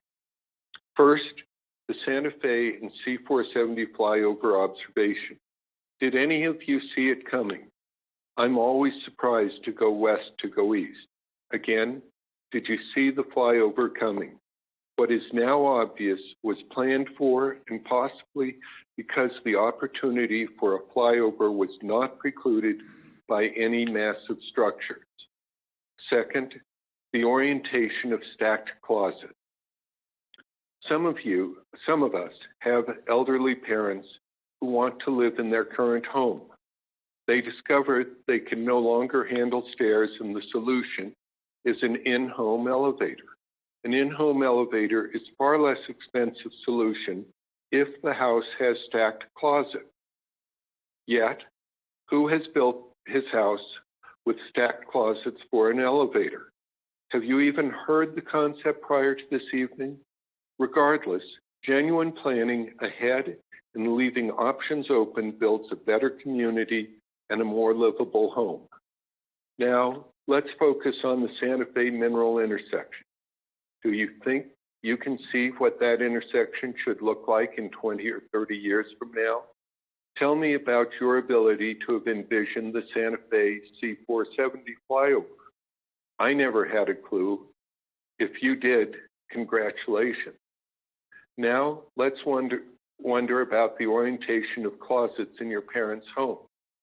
Does the home have stacked closets? Again, if they had the foresight to purchase a home with stacked closets, maybe they should be on City Council or the Planning Commission. However, for mere mortals, I believe keeping options open is far more beneficial than granting zoning changes this evening. I ask you to vote to deny this zoning change until we all can see what the improved Mineral and Santa Fe intersection will look like, and hopefully have a less expensive community solution thanks to keeping options open. Thank you. Thank you, Frank Atwood. Sama, do we have any other callers? Thank you, Mayor. No, that was the last caller with the hand raised to be recognized. All right, thank you. I'll go ahead and close the public hearing at 8:03. And with that, city or applicant, did you have any comments that you'd like to make in response? I'll just comment just real quickly on some of the initial feedback about Planning Commission. I think some of that feedback obviously was accurate, but it was from almost 3 years ago. And Chairman Renicky actually was one of the council members Planning Commission members who voted to approve our project. So we were able to work collaboratively with staff to overcome many of those concerns. You'll never solve every problem in the world with a project, But I'm proud that we were able, because as you read, there were some very significant challenges that they had identified early on. So I just want to make that point of clarification. Great. Thank you. City Manager, anything? Okay, great. All right, council, do we have any questions you want to start with at this point? Mayor, could we maybe do a recess? Yes, let's go ahead and we'll take a 10-minute. It is 8:05. We'll say 5. We'll come back at 8:15.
Bring the meeting back. It is 8:15. All council members are present. And okay, council, we are at the questioning. We can take a motion. We can go into questions. Who wants to begin? I don't see anybody. Terry, I'll jump in. Okay, Councilmember Driscoll. Yes. Thanks, Tyler, for the presentation. Great job. And also, Jennifer, really appreciate it. Does Evergreen agree with conditions 1 and 3? I know we were talking a lot about number 2. And I'm sorry I had it queued up there, but towards the end of the presentation, you said staff recommends moving forward with 3 conditions. And does Yes. Evergreen with 1 and 3? We are, yes. The first one is regarding the necessity for the IGA. Yep. For the senior housing, and that's not a problem. And then the third is us reaching future agreements about the maintenance of the drainage facilities that are going to be off-site on the city property. And, Right. and we're totally on board with that. That's been contemplated for a long time. Perfect. I think there'll be some more conversation around parking, so I'll hold my comment or my questions on that. Have you collaborated a little bit with Aspen Grove? Because that was one of my concerns when I've been reviewing this was, having some uniqueness, having something a little different. As you know, Aspen Grove is going to be going through a similar change, or maybe you're not familiar, but they're looking at similar change with some multifamily over there. Did you have any conversation with Aspen Grove, or was that really not a concern? Yeah, our brokerage team has talked to their brokerage team. I think it's been a sensitivity, rightfully so, since the beginning to make sure that our project is synergistic with theirs and doesn't compete. And that's why we're not focusing on a big box power center. Frankly, I don't think you could even lease that today anyways, just because of where the retail world has gone. So our focus from day one has been on smaller format shops, restaurant environment, which their center is primarily focused on retail soft goods. That's been changing, as you've probably noticed over time. They are fitting in some entertainment with Alamo. They've added some more restaurants because the demand for traditional retail space has diminished. And at some point, I'm sure a part of that project will be redevelop more wholesale. That's happening in almost every power center across the country. Right. Is the demand has gone down, but we've intentionally designed our spaces to be attracting a different category of users and really focusing on the small shops component. Speaking of the commercial, you mentioned you had some tenants possibly looking at moving in there. Correct. Does the city have any say so on what tenants move in there? That might be a question more for the city. Legally, it cannot, but that's what. No, that's all I need then. No, but I'm however, corrected me. The standards are created in a way that they will guide the conversation, because there are certain users that can't work with certain requirements, and so that's generally how that goes. So if somebody came and said, "I want to put an office in there," that doesn't really help the city at all. It doesn't. No. And that's why with the Economic Development Group, we try to be very conservative with our sales projections. We went so far as to project that half the space, even in the projections, would be non-sales tax producing. For example, would be like a Pilates studio. Great use. My wife goes there every day, but it doesn't generate revenue. And so we try to be really pragmatic with those projections so that we weren't overselling to council tonight what the economic potential is. I certainly hope we'll have a higher sales tax producing ratio than 50%, but we try to be cautious with that so that you guys weren't over estimating what the potential might be. All right, Jerry, should I keep going, or do you want to keep open going. up a little more? You had mentioned, and I think I misheard you. You're going to be developing the residential first. Building. No. So we'll be developing residential and as much commercial as we can with the constraints of the funding of the quad road timing. So as you may or may not know, the construction of the majority of the quad road is tied to federal funding, which is going to take several years. You should not be asking me that timing question, but someone else. And so as a result, our connection to Santa Fe, that Nichols connection, and the quad road itself is several years out. We would like to move forward with as much as we can now with a sole connection to Mineral. We'll have to have an emergency access to Santa Fe, but the South Platte River Parkway construction, which generally means that we'll be able to develop the commercial along the northern side of the property that's along Mineral, but the commercial to the south that is really relying more on the Santa Fe access will probably lag. I mean, if it was up to me and the quad road funding was in place, we'd do the whole thing in one shot. But just realistically speaking, it's going to take a couple of years to get the quad road designed, funded, and then constructed. And so there will be some phasing of the commercial just because some users are going to want to wait. And we don't want to compromise. It would be better to phase some of that till there is the ultimate and best access to get the best users. And then I was just thinking about the architecture. Will the housing architecture all be like or the same exact architecture? That's probably the best question for Jeff, my multifamily partner. Hello, I'm Jeff Wickstrom. I run the multifamily side of Evergreen. And as to the exteriors, it's four-sided architectural finishes, different paints, different materials. We usually get a couple of different facade looks that go from one building to the other. I've got examples where we've mixed up and really created some very cool village looks as opposed to, one olive drab, property all the way through. Is that the same then for the commercial? Excuse me. Yeah, there'll be actually even greater variety in the commercial because we'll have a variety of commercial building types. You'll have some small multi-tenant shops where we can get really nuanced with the architecture because they're just smaller tenant spaces with individual storefronts. We will have some freestanding, restaurant buildings where their architecture will be driven, by their, branding, but we'll still need to fall within the modern agrarian theme. And then you will have some what I call junior anchors. There'll be no traditional large 100,000 square foot boxes like was proposed many, many years ago on this. But once you get into that 10 to 20,000 square foot size, and those are slightly larger buildings, and we have there's some tailoring of the standards to those larger buildings because there are some practical realities. If we are able to land like a Trader Joe's, for example, you got to deal with some pretty significant loading operations in a grocery store, and you can't put windows everywhere because that will spoil food. So there's some nuances to the different building types. But there'll be quite a broader variety of architecture on the commercial side. Just one more question, Jerry, and then I'll come back. The PIF, and one of our calls commented on that PIF of $120 a unit. When I heard that, I thought that was actually high, but I'm not that familiar with PIFs.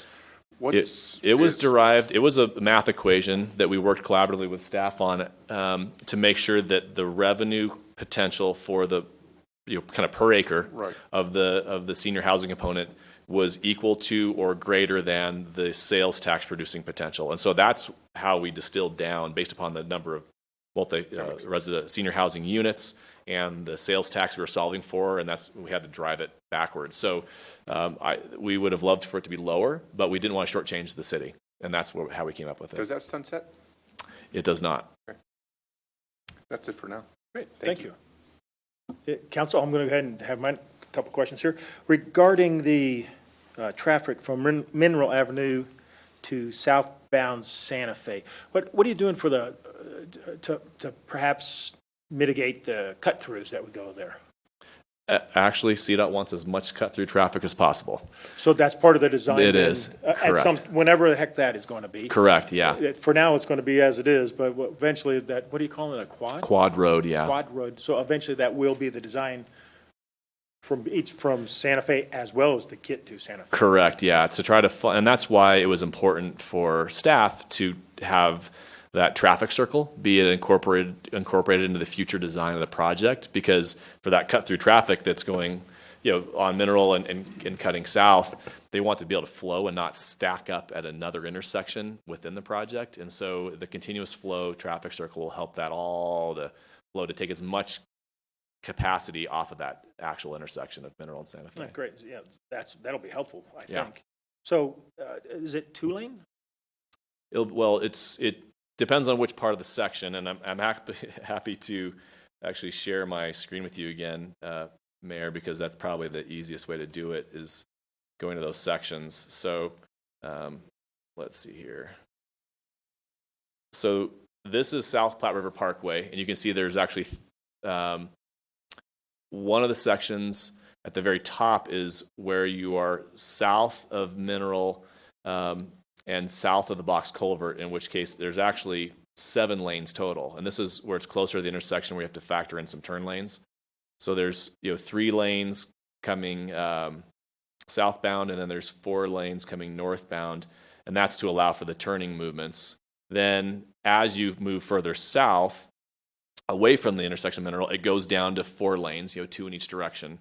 And then once you go past the roundabout, closer to the south Enzer property, then it goes to 1 lane in each direction. So you go from a really wide section by Mineral, it tiers down to 4, you hit the roundabout, and then it tiers down to 2 in each direction. And then for Nichols Street, which is that flag that goes out to Santa Fe, it's a consistent 4 lanes, that whole stretch. So 2 in each direction. And for our city traffic engineer, so that you've had a chance to review it and that you're comfortable with that? I'm getting a head shake from our traffic engineer. Oh, he has a mic. Here we go. Identify yourself. Who are you behind that mask? Yikes, take that mask off. Yeah. Yes, Aaron Human, city traffic engineer. Yes, Jerry, it was all a part of the traffic impact study that we reviewed, was combined with the quad road going through it. So we are comfortable with the lanes as they're designated right now, but that'll all be part of the design of the quad road also. Okay, great. Thank you. All right.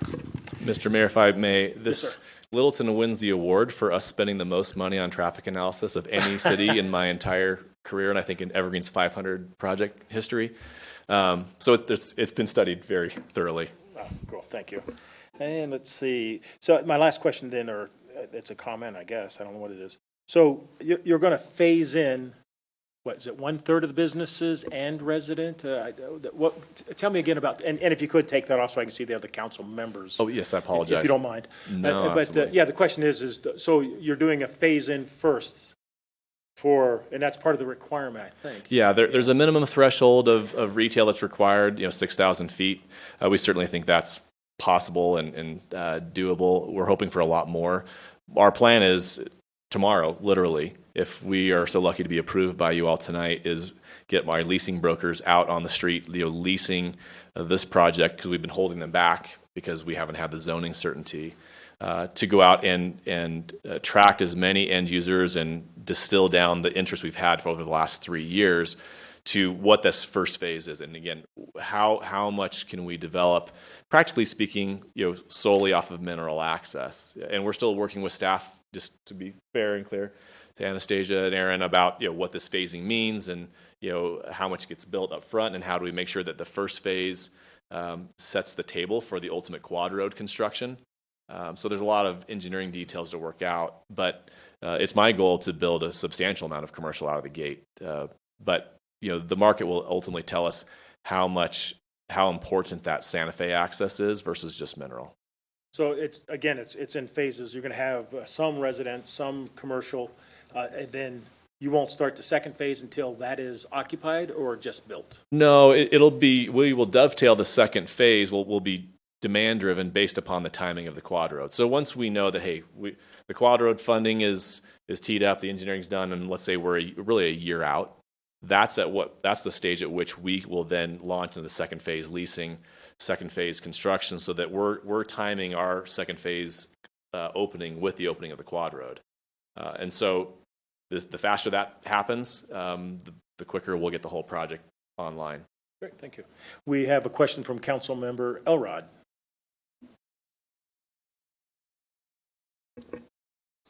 Thank you, and thank you for the presentation, both from staff and the development team. I have a couple of questions. The first one is for, I guess, probably the developers and the property owners.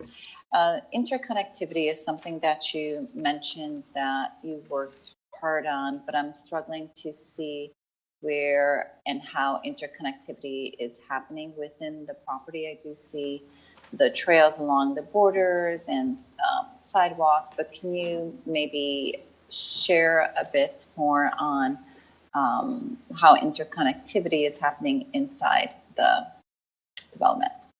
So, and Councilwoman, just to make sure I'm understanding, do you want me to explain about the connectivity to the South Enzer property or just within our own project? Within your own. Okay. So, because we don't have a specific site plan in front of you tonight, I can't give you probably as much specificity as you might want because we're just not at that level of design yet. But what I can tell you is that the design standards and the zoning before you requires a couple of really important things. One, the trail along the west side of the property, which will connect to Enzer and really be the recreational amenity, for getting people north to south within the project.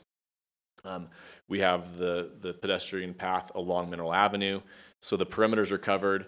But then what we worked really hard on, as I mentioned previously, are those cross sections where it was important that Santa Fe South Platte River Parkway be able to convey not only a large number of automobiles, but also a frequent use of pedestrian and bike connectivity, because our property is the intermediary between the light rail station and Aspen Grove and some very significant residential that is coming on that South Enzer property. So we have some amount of residential. There's a preponderance of residential land to the south. And so it was important for everybody to make sure that those people could get through our property to the light rail station. And so we oversized sidewalks, we oversized landscape setbacks. We were very thoughtful about the interfaces of where the pedestrians are going to cross Nichols and where they're going to cross Mineral Avenue. And so that was really important for us to make sure that north-south spine was multimodal in its truest sense of the word. And then the last thing that we did within the planning areas is we provided requirements that there will be articulated landscape, pedestrian pathways between all the various commercial buildings and obviously within the residential area as well. So that, if we get, a sit-down restaurant over here and a boutique over there, that someone doesn't have to get in their car to move within the shopping center. And we have some of the most stringent parking lot design guidelines that make your number of parking stalls in a row really tight, requires a lot of landscaping, so it's an attractive environment to actually walk in. So it's all by standard, but again, I can't say we've got this X foot wide sidewalk here because we're just not that level of design yet, unfortunately, Councilwoman. Okay. My next question is, I believe one of your previous plans may have shared that you shared with us did include office development. Granted, these days it's not sure, how things will unfold post-COVID as we talk about office space. But the classic mixed use is intended with being able to keep an area vibrant means multiple uses at different times of the day. And I actually would be supportive of a significant office or many office spaces, really looking for that primary employment center in order to support the businesses that are there during the day when the residents are not. Yeah. So keep vibrancy is having many uses, so that throughout the day, not just a congestion at one point of the day or another.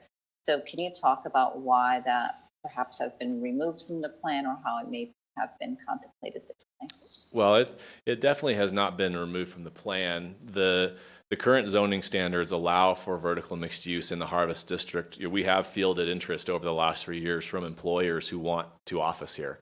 And that will be an important part of the use mix that we develop over the coming years in that Harvest area. So it's definitely not precluded.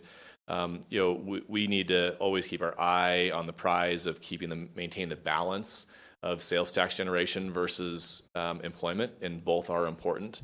And so that's where, if I had to speculate, that the area north of Nichols, closer to Mineral, will most likely be primarily retail. That's at the intersection. It's closer to Aspen Grove, and that's the hard corner, more of a shopping center type of location, and that's where the predominance of the sales tax generation will come. That area in the Harvest District that's south of Nichols, a portion of which will be senior housing, is my guess where we will have less retail demand.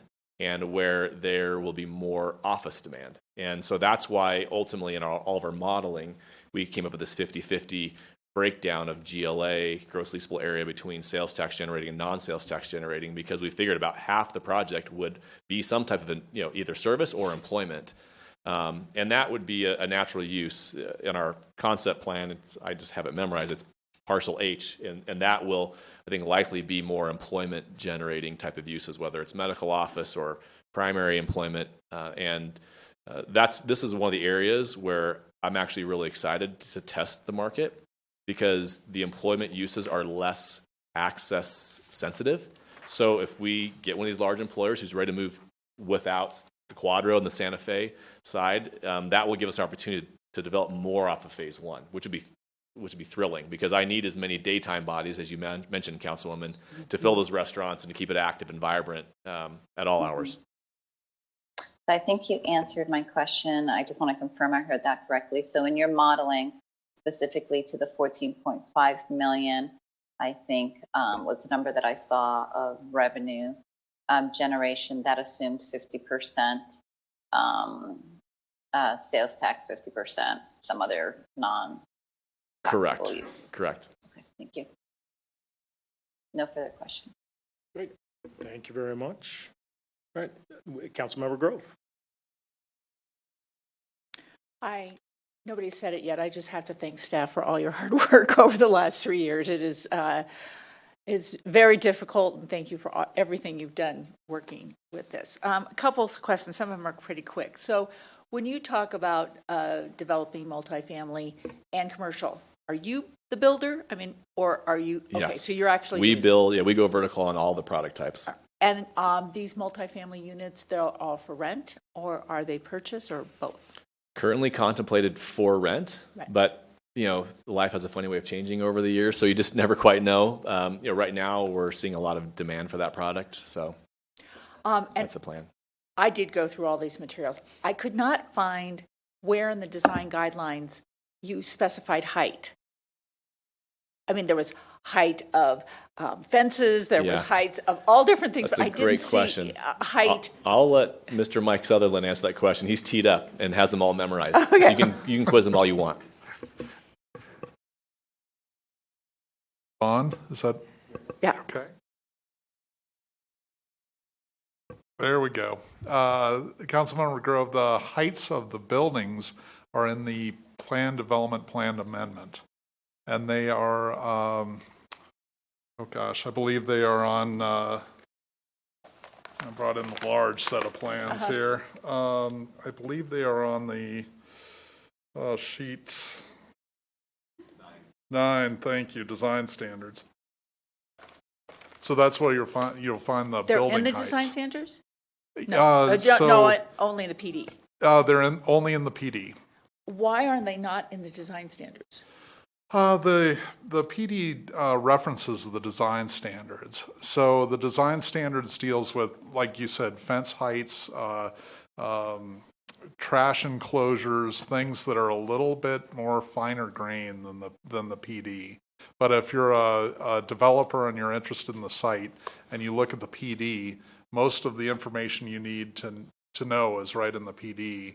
And as you get to the site development plan stage, you'd go to the design standards and look those up. And So you'd find all the because it's fine not grain. in the design standards, we don't run a risk of a 90-foot building because it's in the PD and we're good. Correct. Okay, I just wanted to double check that one. Setbacks. So I'm struggling with the setbacks. You talked about more setbacks, yet when I look at the comparison from the existing plan to the proposed amendment, we've gone from property lines from 20 feet to 0 feet. And then on the setback from the Platte River, we've gone from 35 and 25 feet to 5 feet. To me, that it's gone way down. So what's happening there? I don't know the numbers you're referencing. There's some. We reduced the internal lot line setback so that commercial buildings could be tightly abutted to create intimate placemaking. But the setback along the Platte River open space is actually an average of 50 feet. It's currently in the in the old original zoning that stands today was 20 feet. So we went from 20 to 50 there. Do you know anything else? This is the one I'm looking at. It's this comparison that you did. It's just a comparison, and that's what I was referencing, is that it went from 110 feet to 5 feet, 35 feet, and 25 feet to 5 feet. So I'm confused on what's going on. Maybe you're talking about the setback from like the Platte River and other things, and this is talking about lot. And those are, that table you reference is, there's several different sections to it. Okay. So one is the building setbacks. And as Mr. Carlson was pointing out, along the western border, for example, the building setback is either 20 feet or the height of the building, whichever is greater. But the parking setback could be as close as 5 feet to the western boundary in the existing plan. The new plan provides, on that boundary, provides for a 50-foot average buffer along the western border. Okay, maybe that's just not included here. I just saw the numbers go down. So there's a difference between setbacks and buffers in the table. Okay. And yeah, we tried to parse it out as best we could for you on that comparison table, but still it can be a little it can be a little confusing. I think this is on the lot, and you're talking buffers for the whole area, which I don't think is on this, from what I see real quickly. So yeah, I think the buffers are at the lower portion of that, but when you saw the 110-foot setback to Nichols, that is a building setback and doesn't necessarily reflect how close parking can be to Nichols. That is the concept that's in the existing plan of a view corridor through Nichols. So yes, that particular setback is reduced quite a bit in order to try and it's not that they have to build 2 5 feet from Nichols, but they're allowed to do a more compact development, which seems to be in line with transit-oriented development principles. It's more urbanized kind of feel. Is that what you're? Yeah, Councilwoman, can I share my screen? Because I've got an exhibit that shows a graphic of the old zoning. So this is the existing zoning as it is today. It has various zone parcels and that 110-foot setback. It's that view vista. You can see that I'm colorblind. I think it's green. Thank you. Along Nichols Avenue. And that was this really bizarre view shed thing where in 1985 they wanted people to be able to look through to zone parcel E because you can't even really see to the river because there was going to be buildings there. And we didn't like that. We wanted to reduce that because what it would force is a bunch of parking along that street, and that's not what planning and us want today. We want to be able to bring buildings to the street and internalize the parking so that it's not what you see as you drive up and down Santa Fe. So it's an archaic early 80s zoning concept of putting the parking out on the street and putting the buildings in the back, and we wanted to invert that. Bring the buildings to the street, put the parking internal so that you're seeing beautiful architecture, not a sea of cars as you drive by. Can you show us this with the current setbacks? I don't have it with the current setbacks. I don't have an exhibit. Do you have one? Do we have one in our packet by any chance? So while they're searching, I just want to point out that 25 years ago, the planners were archaic.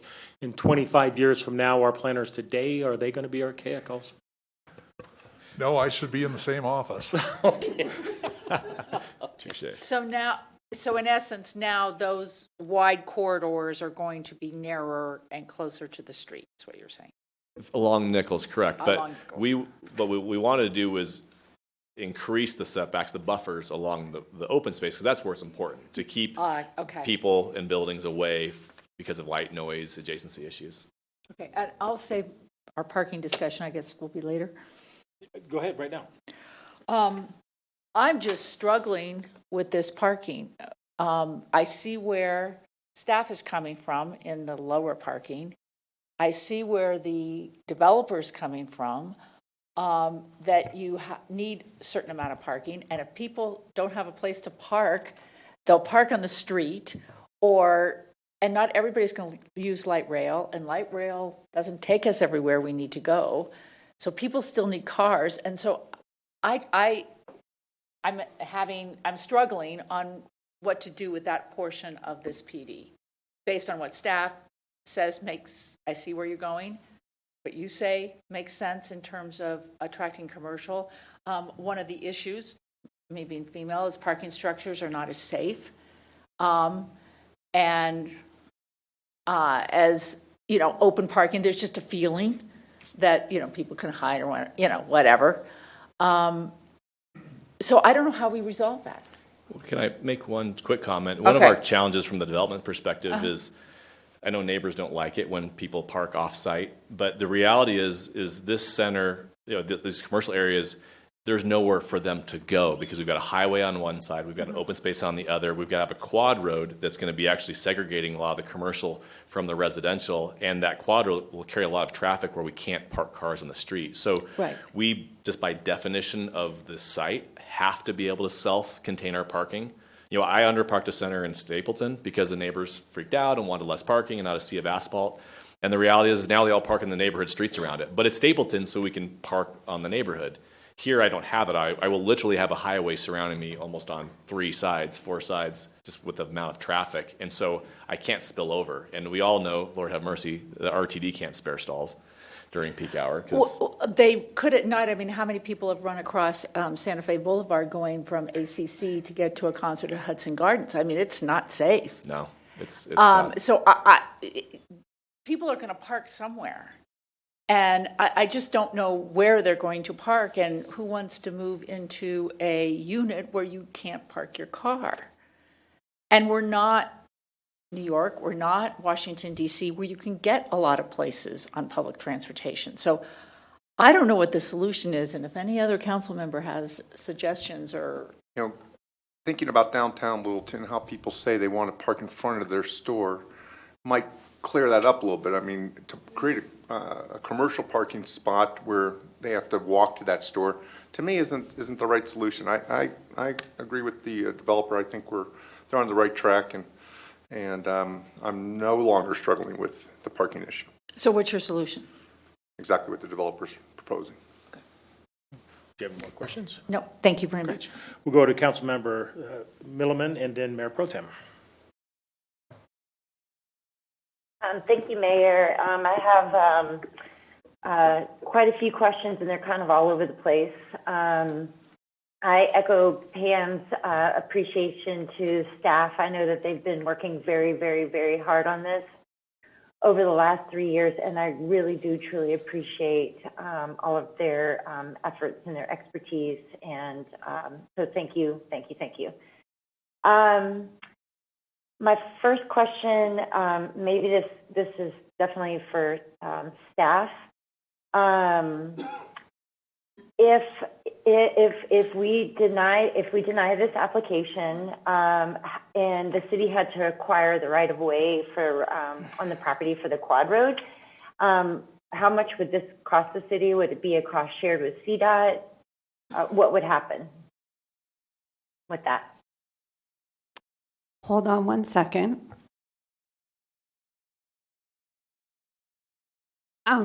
Kelly, are you looking for a number of?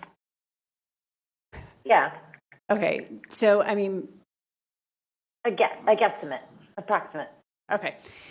I don't think I can get a number. Maybe Keith Reister can add something to this. Okay. Public Works Director. How close you get? Thank you, Keith Reister, Public Works and Utilities Director. The answer to that question is, I don't know. And the reason for that is because we haven't gone out and gone through the process of getting an appraisal for the land.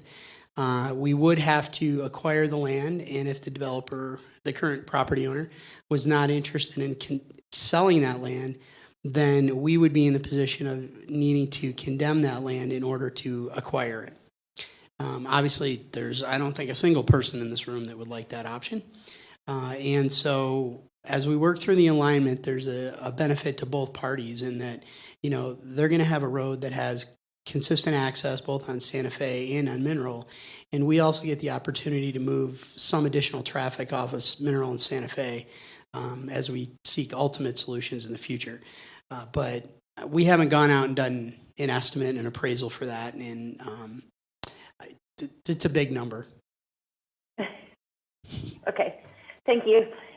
Second question. You're proposing an assisted living business, and I think you had mentioned something earlier, Tyler, that you had a potential owner that was, or a business, particular assisted living business that was already interested in the property or in locating to that property.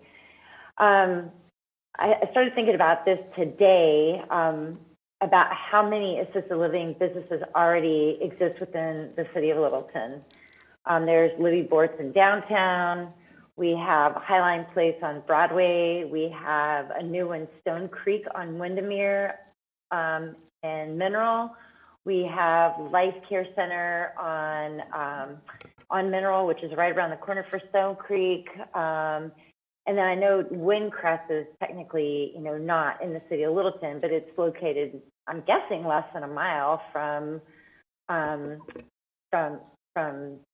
the Evergreen property, and they're expanding as well. So I'm curious as to why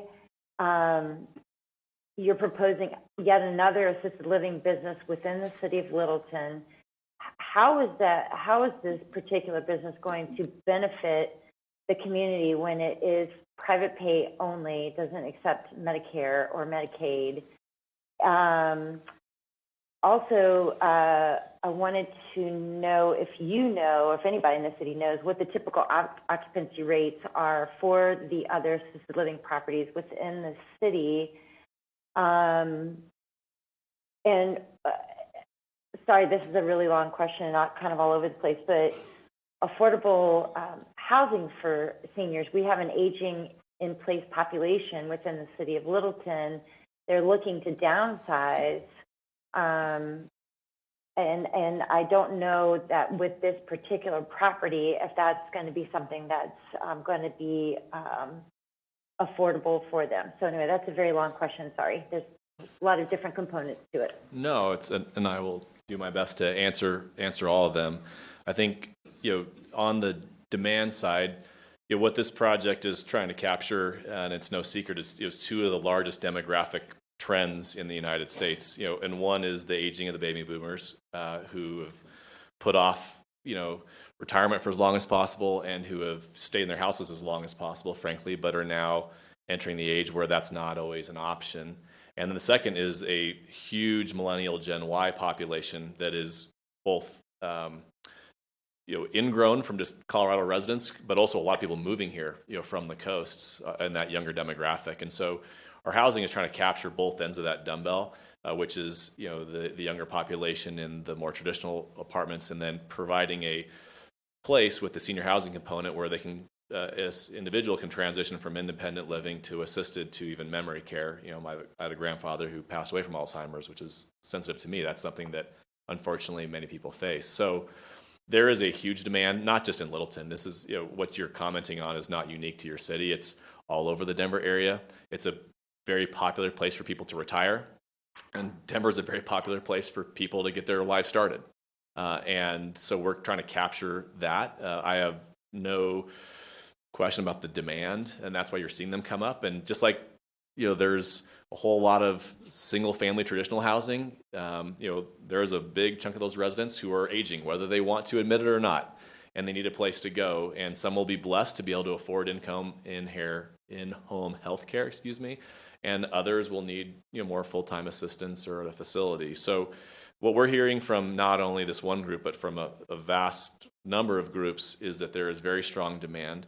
The challenge we face in accommodating that demand is that this site is very expensive to develop.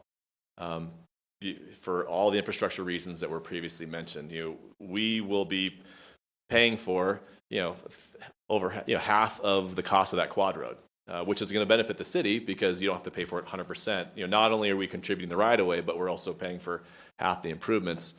And we've got a relocate and pipe a ditch. We've got to install a 95-foot wide, huge detention facility. We have to do off-site wetlands. We have to do all this connectivity and trails and things that are unusual. And so as a result of the complexity and the challenges of the infrastructure, it means that we don't have the luxury to be able to do affordable housing. I wish we could.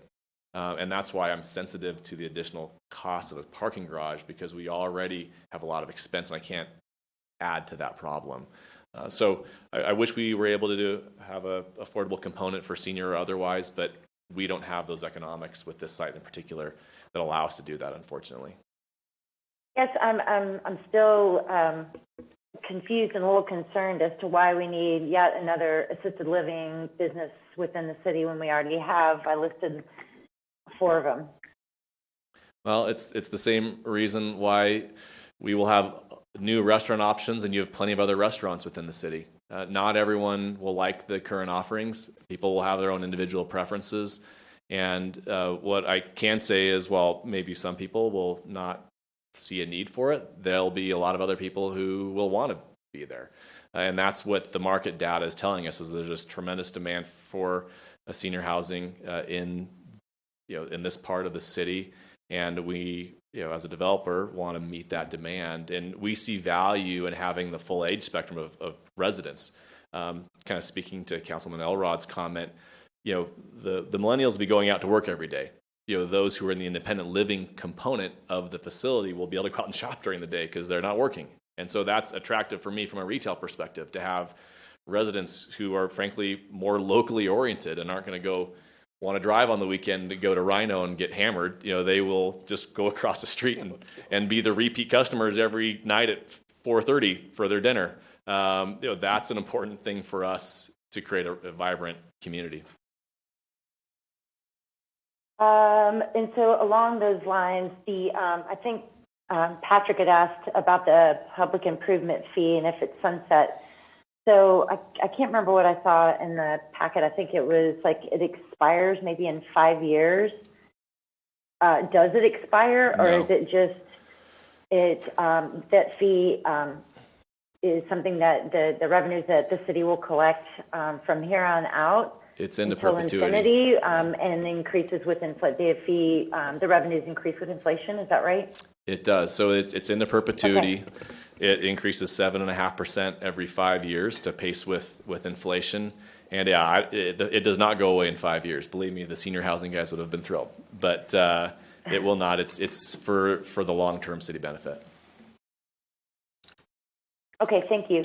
And I believe, and then Councilmember Elrod also touched on the mixed use development within the Harvest District, and I didn't see any plans for it in the amended PD, so it's a big concern because as this is purported to be a transit-oriented development project, I'm not seeing any mixed use within the Harvest District, at least on the amended PD.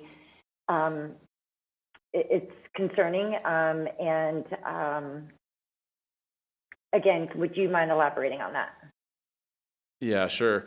We had to, for purposes of the economic development projections, come up with a plan that's shown as the illustrative plan, just as a hypothetical of how the property could be developed. I've got 10 other versions of plans that the site could also be developed as, and that was important for us because these PD standards are going to live with the property for a long, long time. And we need to allow the property to evolve over time as well. And so we allow absolutely and facilitate vertical mixed use in all the districts, including in the Harvest District. But I don't have a specific employment user, for example, identified for any one specific building, just like I don't have a specific retail user because I haven't been able to market the site. So again, as you guys have seen at our prior P4 plans that show vertical mixed use, I would love to construct some of those buildings on this site, and it will ultimately be predicated upon the office user demand. This is, generally speaking, not a big office node. There's increasing office being built along Lucent and along 470, but there's not any employment in Aspen Grove. There's not a lot of office type of employment in this part of Santa Fe, and so we'll have to make that market. But I think that it will be an opportunity, and we're looking forward to capturing it. Okay, thank you. Couple more questions. I did see that I know exactly the apartments you're talking about. I didn't realize that you guys were the developer in Golden, the Outlook Golden Ridge apartment. Yes. Is that what you're kind of proposing here for the river the river district? Is it going to look similar to that? It's a similar density. That's 31 dwelling units per acre. It's also 4-story elevator served product, and it was important for us to have elevator service.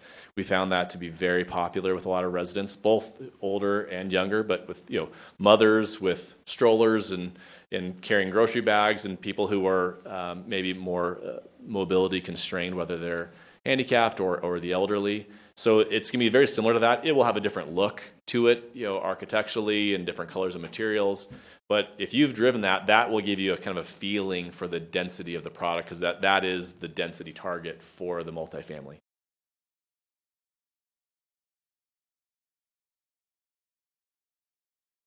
Can you guys hear me? Yes. Can you come back to me? I think my earbuds are dying, Jerry. I'm Sure. going to go charge them. All right, we'll go to council I do have a member. couple more questions, though. Okay, we'll go to Mayor Pro Tem. Thanks, Mayor. I want to add my appreciation. It's obvious that both staff and the applicant have put a significant amount of work into this.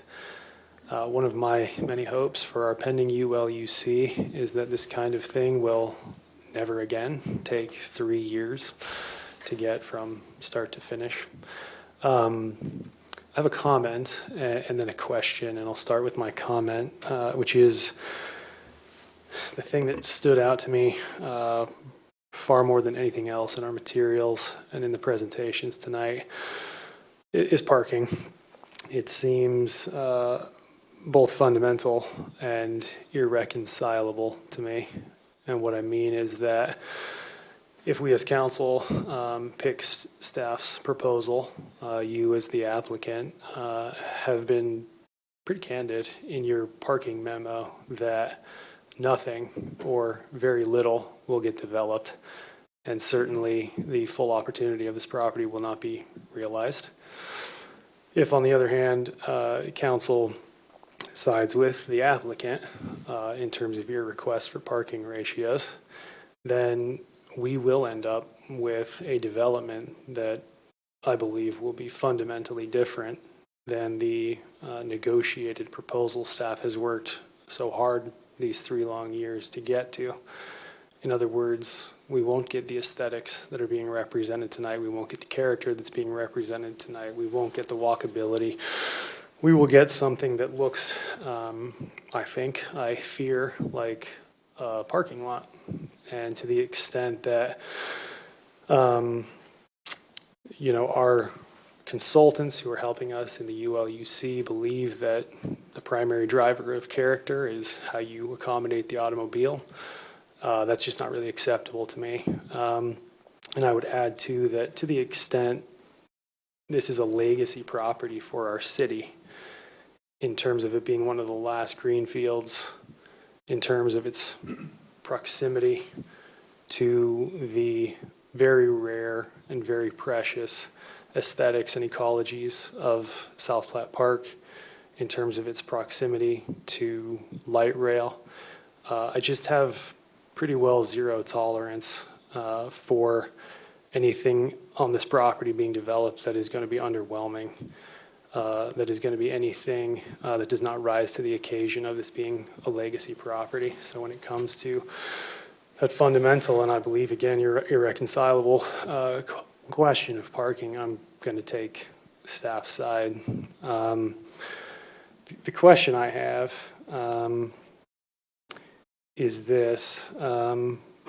We didn't get nearly as much public comment as I would have hoped for tonight, and I think to a large extent that's a function of COVID. We just don't get the public participation that we did pre-COVID. It's difficult to navigate the virtual participation as much as staff has worked to make it simple and easy. It's just not the same as coming down to City Center in person. But what I have heard in our written public comments and in the oral public comments tonight is every citizen who spoke out saying that they do not want this development, which as a council member has to give me pause. And so the question I have is, with our unified land use code coming to completion in just 4 short months, why is the applicant not wait and let the community speak to you about what we want here, right? You said in your materials that Littleton's a wonderful community. I think one of your slides spoke to your valuing long-term partnerships with the communities where you work. I appreciate those sentiments. Obviously, I'm up here for a reason. I share them very deeply. And I would add again that on top of that, this is a legacy property. Why not wait till October? Why not wait 4 months? Yeah, any other comments? Or? No, please, okay. Go ahead. A couple of things just in response. I think on the parking side, there is a irreconcilable challenge, between sales tax generation and urban parking. And that's why, when you force, mixed use and low parking counts, you get what I like to call mixed vacancy projects. And you see that in, downtown Denver, for example, in places where there's not sufficient parking and, the retail is fairly contrived. I think here, I would respectfully disagree with you. We've established parking maximums that are at or lower than your minimums. So to say that we are going to overpark this thing it's just patently inaccurate, because we cannot, you wouldn't even approve a project outside of River Park if it proposed the parking that we will propose if we are so lucky to be approved by you tonight. And there's a reason for that. There's a reason why the parking standard for a restaurant is 15 per 1,000. Because for a restaurant to be successful, it needs to be able to turn a certain number of tables per hour to be able to afford the rent associated with their building. It's just a pure math equation. And Councilman, would love to sit down with you and go through the economics of this, because I sit down with these entrepreneurs every day when I underwrite their leases. And how many people do you need to get through the cash register a day to afford your rent, to feed your family, to pay your employees? And unfortunately, because of the nature of the site with the quad road, it's not going to be the most pedestrian, it's going to attract a lot of pedestrians who want to navigate from outside the project in, because there's 90,000 cars a day that are going to be circulating through it. We're accommodating as much as we can, but the reality is the vast majority of commercial users are going to come via car, whether we want to or not. Littleton is a suburban community predominated by automobiles, and if we do not provide ample parking, then we cannot lease the site. I mean, that's just a fact. But what we have done very thoughtfully through the design standards is to create landscaping requirements to break up that parking, to set maximums that are testing the limits of our leasability of the site already. And I don't think it's an either or scenario. I think we will have a very intimate placemaking project. You can go and see my Eastbridge Stapleton Town Center project in East Stapleton, where we've got the Constellation Little Man ice cream airplane. It's on my slide deck, where we have swing dancing, on the non-COVID summer weekends, where we have Santa Claus comes, we have the Harvest Village events. All this happens with a surface parking lot that's at 5 per 1,000. That is at the maximum that we've established. And we park over at all the neighborhoods every weekend night.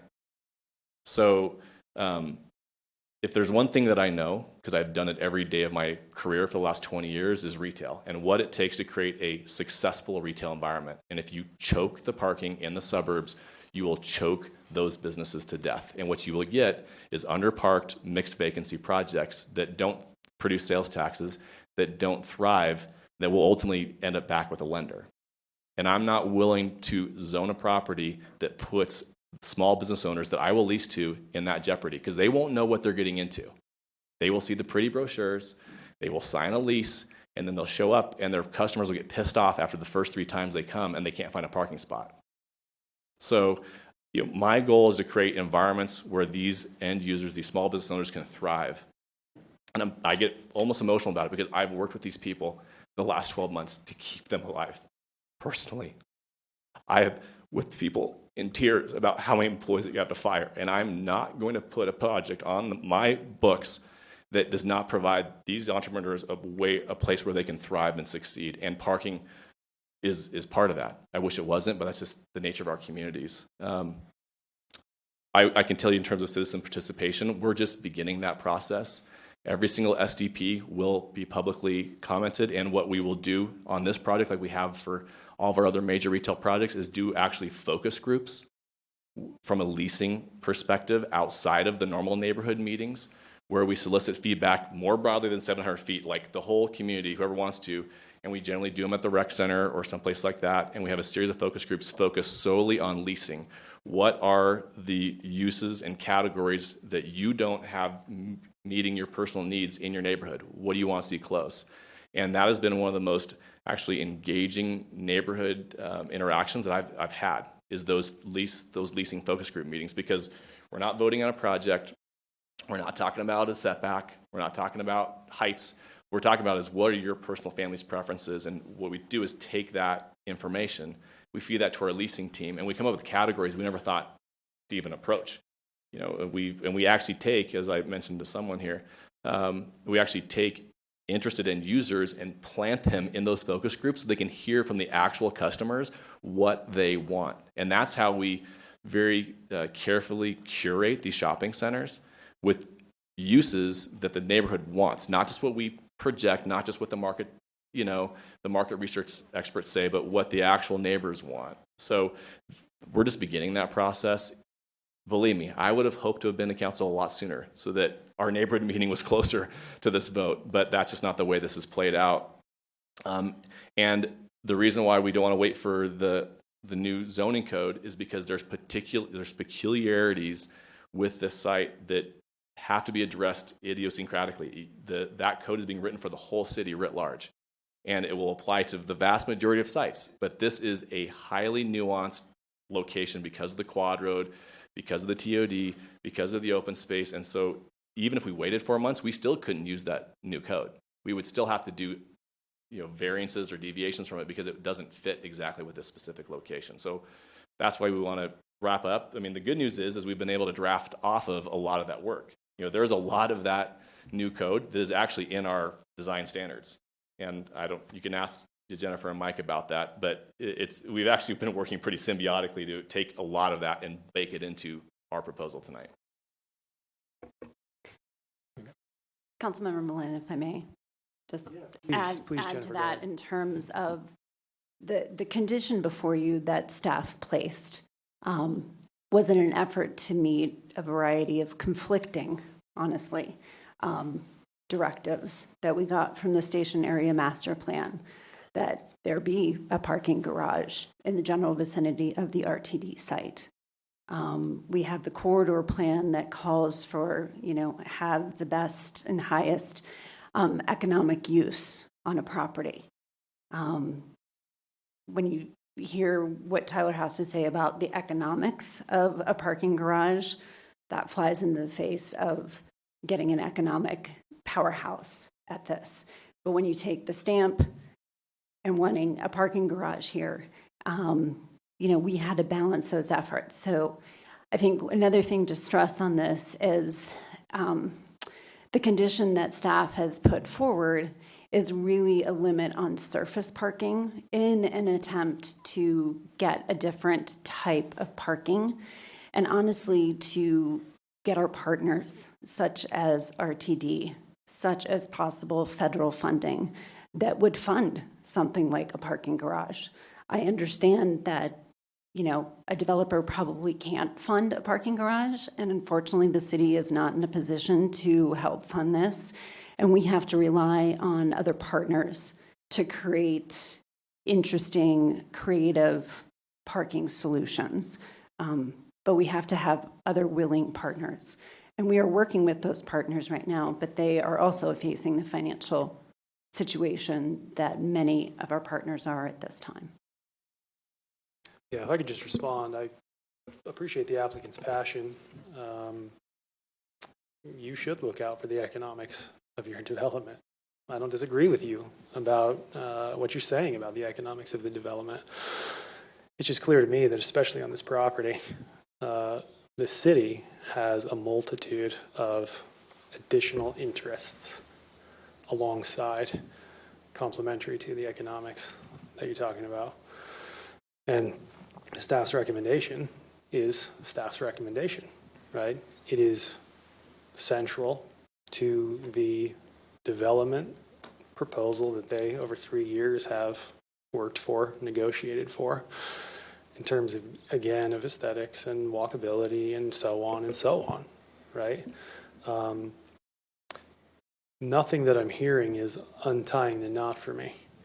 If the solution is structured parking and a partnership with RTD, especially when we consider the condition that's in front of council discussing the coincidence of retail and commercial, one only gets built with the other.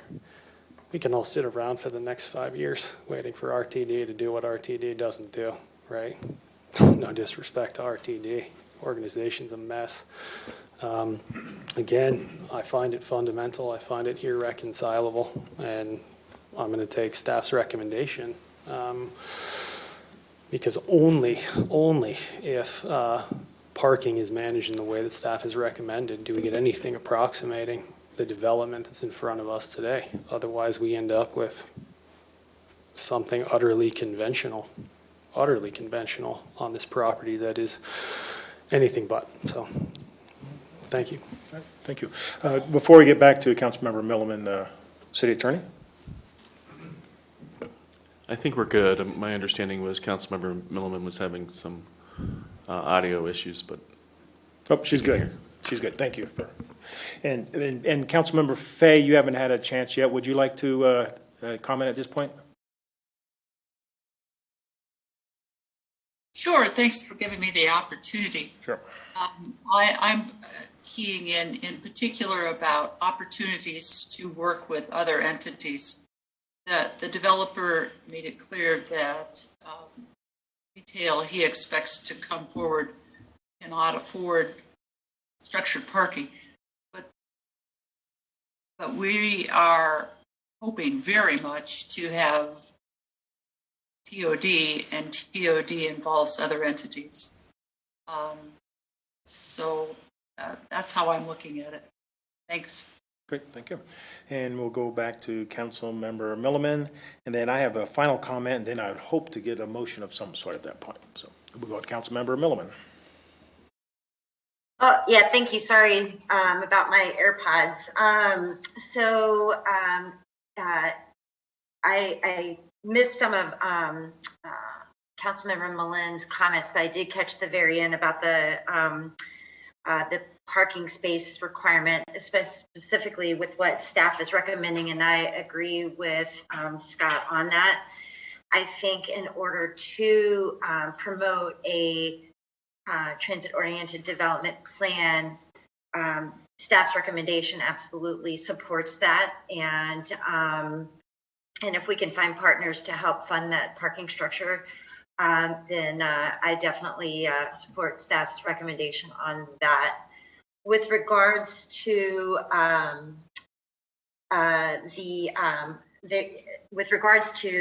connectivity, I think Councilmember Elrod had asked a question about that earlier. It was noted in the proposal that there is a quote-unquote potential grade separated bridge crossing option from River Park across Mineral to RTD and to Aspen Grove. How potential is this? Would this be financed and paid for by Evergreen, or would it be a shared expense with the city or somebody else? But and I guess I'm asking how likely is this going to happen in the future? If this is a pedestrian-friendly development and you really do want to make it a transit-oriented development, my thinking is Mineral is only going to get busier and busier and busier, especially with this quad road taking left-hand turn drivers from Santa Fe to Mineral, having at street grade, I think this is what you said, street grade crossing, seems a bit dangerous to me versus putting in some kind of a walking bridge over Mineral.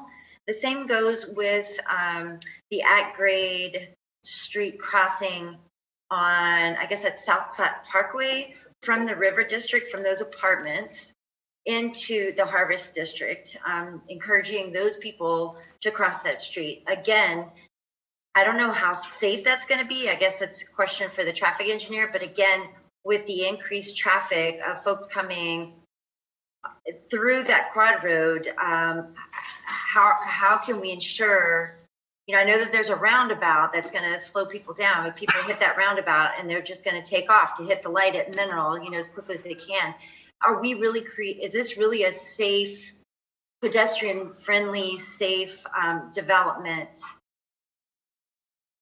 with those two grade, at-street or at-grade crossing? Thanks. Sure, I can respond to a couple of those things, but they should also be commented on by the city. Our project has committed to be a participant in a pedestrian bridge over Mineral Avenue. Our planning for that intersection of Mineral and South Platte River will allow for a landing area. Our metropolitan district is committed to be a participant in the funding of that bridge. It will be a regional improvement. And so I know the city has been working on some of the regional participation and stakeholder participation in that bridge, but it's something that's contemplated in our planning documents. It's something that will be part of our future SDPs, and we look forward to being part of the solution on that. I will share with you one of the challenges we have is some of these big regional infrastructure issues would be easier to solve if urban renewal was a potential. I know that's a dirty word here in the city of Littleton, but this site is the type of site that you would greatly benefit from URA tools, because that's what could finance pedestrian bridges and quad roads and parking garages and things of that nature. But we don't have that, so we have to get a little more creative with that. I will tell you that the quad road pedestrian conflicts have been studied at depth, and the engineers involved have determined that the pedestrian crossings that we have strategically placed will be safe, and they've put their stamp of approval both on the private side and on the public side, but I'll let them comment on that.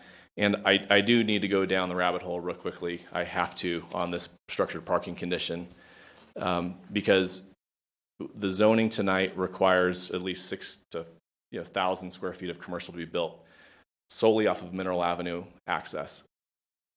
What you're requiring would mean that I would have to build a parking garage for 6,000 square feet, which is impossible. Which means that our project does not get built until the quad road is done, which means that the city will be paying for the quad road in its entirety through condemnation. So there's a whole, we've been working in partnership with city staff. It is an intricate dance.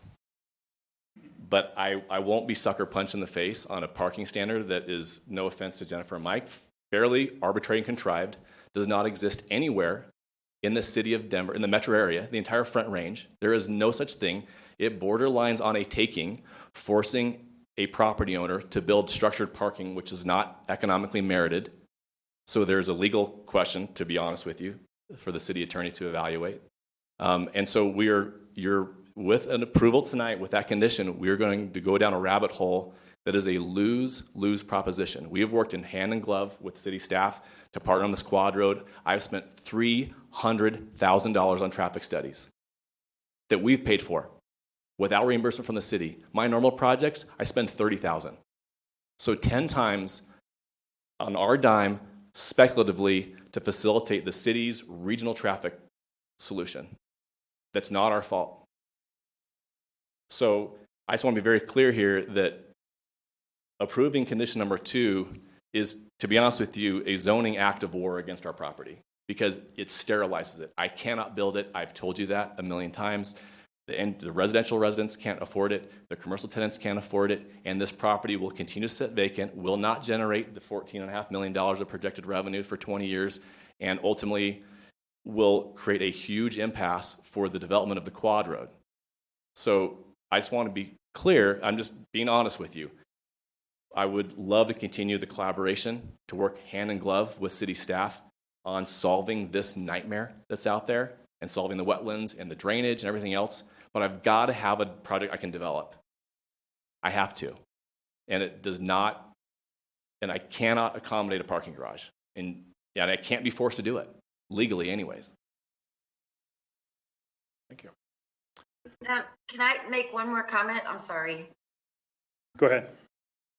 So the last comment that I have is the overall proposal. So I did read the citywide plan from 2014.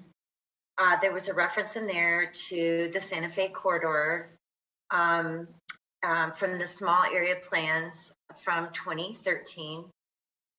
In policy 3 under the economic development section states, quote, discourage strip commercial development along South Santa Fe Drive that diminishes the value of interior land parcels, unquote.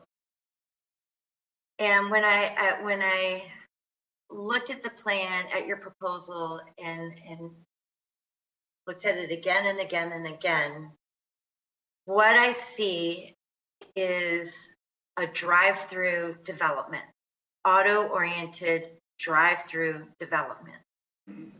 And I'm struggling, and I appreciate you wanting to bring jobs to our city. I do appreciate that. But I find this proposal to be very uncreative, not much creativity went into this. Not much forward thinking which went into this. And I'm concerned about that because this is one of the last remaining undeveloped pieces of property in our city. And we need, as somebody said something earlier, do something spectacular with this piece of property. And what I think is being proposed is just the same old, same old, same old, and it's going to be Sterling Ranch, Highlands Ranch, people driving through, not stopping, not staying, not spending their time, not appreciating, not enjoying the benefits of what our city has to offer. So that's my last comment. Great, thank you. All right. With that, I just have a couple of questions. One was, is there a crosswalk lighting system that we would have at Mineral from whatever the quad road? Is there something proposed for that? So the quad road design and its cross-section going across Mineral right now does call for an at-grade crossing. There would be pedestrian refuges. I believe we would have some type of walk signal there. Ultimately, what we would like to do is a pedestrian bridge there. Keith has actually put together a slide just showing some different examples of pedestrian bridges. So when we're talking about a pedestrian bridge, we're talking at a cost of $10 million. So again, this is something that would require partners such as RTD, possibly CDOT, when you're talking about multimodal transportation along this corridor. And then in terms of a parking structure, I think something to note here is that the PD itself does not prohibit a parking structure. At this point, it's a cost factor. But a parking structure for what would be needed there, we're looking at $9.7 million. Thank you. And let's see, my last thing is, and projects do take years. I'm well aware of that. I've been involved with many mixed-use properties. The easy part is the residential. It's the commercial, and it sounds like you have given that thought. Obviously, you want them to succeed. What good does it do you to have a project that doesn't succeed, and you have others that are successful? Yeah, thank you, Mayor. Appreciate that. I believe you put the time into this to make it successful, again, for the commercial piece of it. Residential is going to happen. And I think assisted living place, that's going to happen too. I just did research on some assisted here not too long ago. They are not easy to come by. Yeah. So I appreciate the work that you put into this, appreciate your passion for your commercial piece of this? Because again, residential portion to me is the easy piece. Yeah, and you're dealing with the difficult piece. And I will tell you, Mayor, this I was trying not to be offended by the creativity comments, not only tonight, but on some of the feedback from the neighbors. You know, these are the most intense design standards we've ever created on a retail project, and it required an enormous amount of creativity and forward thinking about how do we create standards that can live beyond the first tenant, live beyond the first building. And it's really a testament to staff. You know, half of what's in there is from staff, you know, and so I'm taking umbrage to the criticism because we've worked collaboratively 3 years to create something that's going to allow beautiful construction. Like beautiful construction, and I am sorry people can't ride unicorns there, they have to drive, but that's just what it is. But these buildings are going to be beautiful. The standards require it. We have an architectural control committee we're setting up we offered up to make sure every end user coming through the door hits these standards. This is going to be the piece de resistance of my development career if you allow us to do it. And we've created some amazing places already, and we will do more amazing places. But it's such a fundamentally flawed assumption to think that we didn't think through these things. We've been spending 3 years thinking through them and meticulously figuring out every foot of this thing, how it can be designed. Like, it has been a thoughtful process. I ask you tonight to have faith in your staff because we work the hell out of this thing. I mean, we really do. So thank you. Thank you, Tyler. Council, I'm looking for a motion. Yeah, Jerry, I'd like to make a motion, but just one official comment. You know, the two council people that spoke against this and the parking, being so adamant about the parking, I don't know if they've ever been in development. I don't know if they've ever built anything in their lives, but this just doesn't happen. And for staff, I guess, to put council in position to make this call, I don't feel like that's been very fair. You know, these guys are in the business to build and to you know, make a great community out of a parcel of land that we all agree is a great piece of land. And again, whoever said there was no creativity, I couldn't agree more or disagree more. Excuse me. It's they just don't slap this stuff down and say, let's go. I'm not proud at all about how much they've had to spend on their traffic study. That's just been ridiculous. So, you know, I think what staff has done and what Evergreen's done has been very, very positive. I think this would be a great asset for the community. I'm over the parking. I'm 100% in agreement with the developer on this one. So, Jerry, I'd like to make a motion to approve ordinance on second reading, approving the second amendment to the Santa Fe Park Plan Development Plan, River Park, and amending the official zoning map accordingly. Council, do we have a second? Just one clarification. So, am I on the wrong one? No. As part of the resolution that has been put forward, it has those three conditions that staff has asked for. One of those apparently being the parking requirement of 2 per 1,000 square feet. You're not wishing to carry that one forward? Well, we have 1 and 3 resolved, right? We're all in agreement on that one. You give me some direction there, Reed. What's the right? I'm sorry. I'm just trying to clarify. I guess I'm looking for it doesn't Jennifer, seem the like applicant. So, Patrick, are you looking to omit number 2? Well, I thought we were voting on a zoning change, not on parking. So, does it not go it goes hand in hand? Mayor, could I make a suggestion? Please. Could we take a quick 5-minute break and let staff kind of huddle up? Because I understand the motion that Councilmember Driscoll's trying to structure. It looks like he's trying to modify the resolution and not accept the staff recommendation, but in turn to try to incorporate the developer's recommendation on the parking. You bet. It is 9:34. Let's come back at 9:45. Okay. We are.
reopen our meeting. It is 9:46 PM.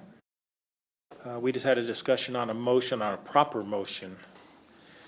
Councilmember Driscoll? Yes, I'd like to make a motion to approve ordinance 04-2021, ordinance on second reading, approving the second amendment of Santa Fe Park Plan Development Plan, River Park, and conditions 1 and 3, and amending the official zoning map accordingly. We have a motion. I will second. Hey, Jerry, we're not seeing the council chamber. Are Green and Carol, are y'all seeing them? Okay. Okay, I don't know what to tell you there. Tyler, are you able to help them?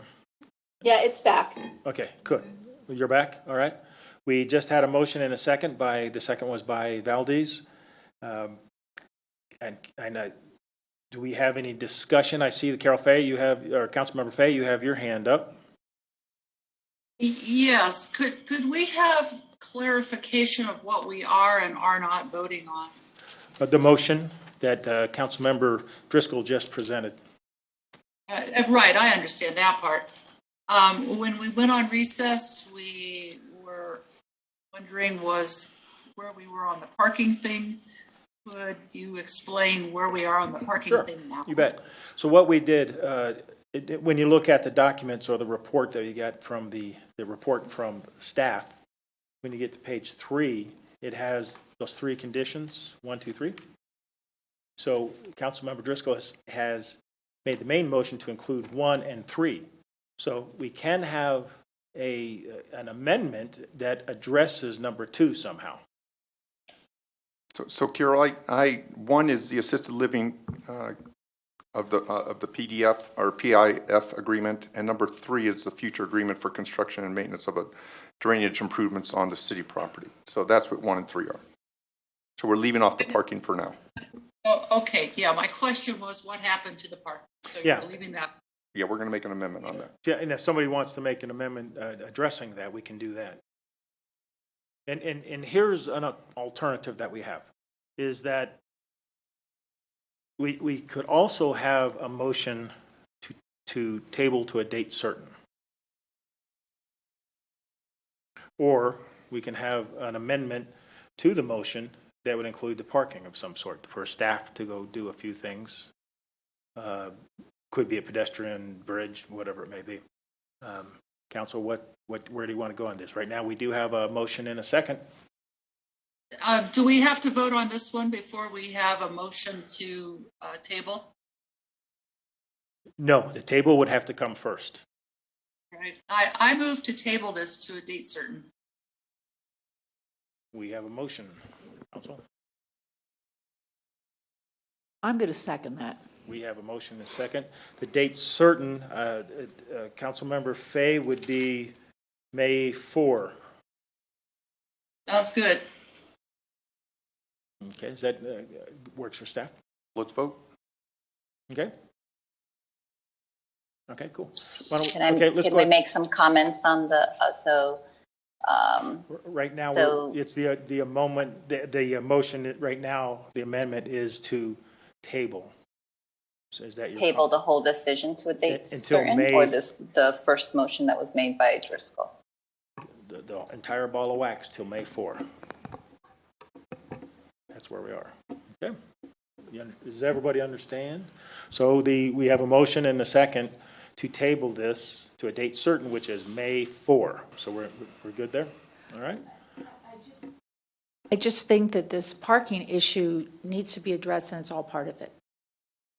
And that's what tabling would be all about. Okay. That would give staff and our applicant an opportunity to address the issue and the concern that many of us have. My sense is, and council, correct me if I'm wrong, 1 and 3 is not the issue. It's just the parking. And that's why we now have a table. All right. Yeah. Thank you. So if we're ready to vote. My comment, and Sure. so we are making comments then on this motion. You bet. Because this is a motion. So my comment to that is staff and the developer have been working on this for 3 years. They have discussed parking over those 3 years. So I think in consideration of what we're tabling here is what do we expect the outcome to be in another week? You know, if there's an opportunity for staff to comment on this, you know, to give their thoughts as far as, you know, is there more to work through, or is this just kind of an irreconcilable difference that we need to make a decision on? So I ask council to consider that in this vote and perhaps give staff an opportunity to respond to that. There's room to work on this. All right, did you get to hear that rough, gravelly voice? There's room to work. Sorry. Karina, I think this is the first time that the developer or really staff has heard kind of where council sits with this. And so I think now that they understand everybody's tolerances, we don't have a consensus, we don't have majorities, but we understand what's going on with the developer, with staff, and with us. I think maybe there's room. There is, and I think a lot of it will a lot of the discussion will have to do with what partners are out there, what is a potential timeline. I do not think the developer is saying this is like a no-go. I think it's more of a funding issue than anything else. So we need to work on that. I don't know how far we can get in 2 weeks. It's worth but a couple weeks, I think, after all this time. I do. And I mean, I think we can work on the language, maybe the number, also a timing, and maybe even tying it to phasing of the number of surface parking that would be allowed up to X amount of square footage, or predicated on what happens with RTD. Mayor Pro Tem. Yeah, I just didn't comment in support of a motion to table before we vote. You're keeping in mind that this is a quasi-judicial proceeding, and we've all got criteria in front of us that we need to base our decision on. I think we owe it to the public record to, well, spend some time, each of us, if we're so inclined, tying our decision to the criteria. I think that's going to take some time. I think that right now our public record is lacking. I think that we need to probably walk through, each of us, the criteria and how that's how our vote is shaped around those criteria. So I'm in support of the motion to table. I think that's going to take time. It's already 9:54. So. Okay, any more discussion? Okay, with that, okay, a thumbs up will be to table to May 4. Thumbs down would be to continue tonight. So ready, vote. The vote is 6 in favor, with Councilmember Driscoll voting no. The motion carries. Okay, so that one is tabled. Now, we have two other ordinances that are sort of tied into it, City Attorney. Do we need to move forward on those, or do those also need to be tabled? They're going to need to be continued until the May 4th date. I don't know if tabling is the correct terminology, continued. simply because tabling is simply tabling a main motion. So in this particular case, we don't have motions on the other two items, but we probably should continue them until the May 4th date. Is that as simple as me saying so, or? I think you can just move to continue. Okay. 5 and 9. Ordinance is 5 and 9. Okay. Ordinance 5, Ordinance 9. So, Council, I move to continue Ordinance 05-021 and 09-2021 to May 4. Second. Yep. Okay. All righty. So, do we need to do a vote on that? So, a council would thumbs up would be in favor of doing that. Thumbs down would be not in favor of doing that. So, ready, vote. The vote is 7 in favor. The motion carries unanimously. All right. With that, good. I guess our expectations are that we can get things worked out there. If not, we know where it'll go. We have no other business. Council, it is 9:56. Do we have anything else from City Manager, City Attorney? Nothing from the 9:56. We stand adjourned. Thank you.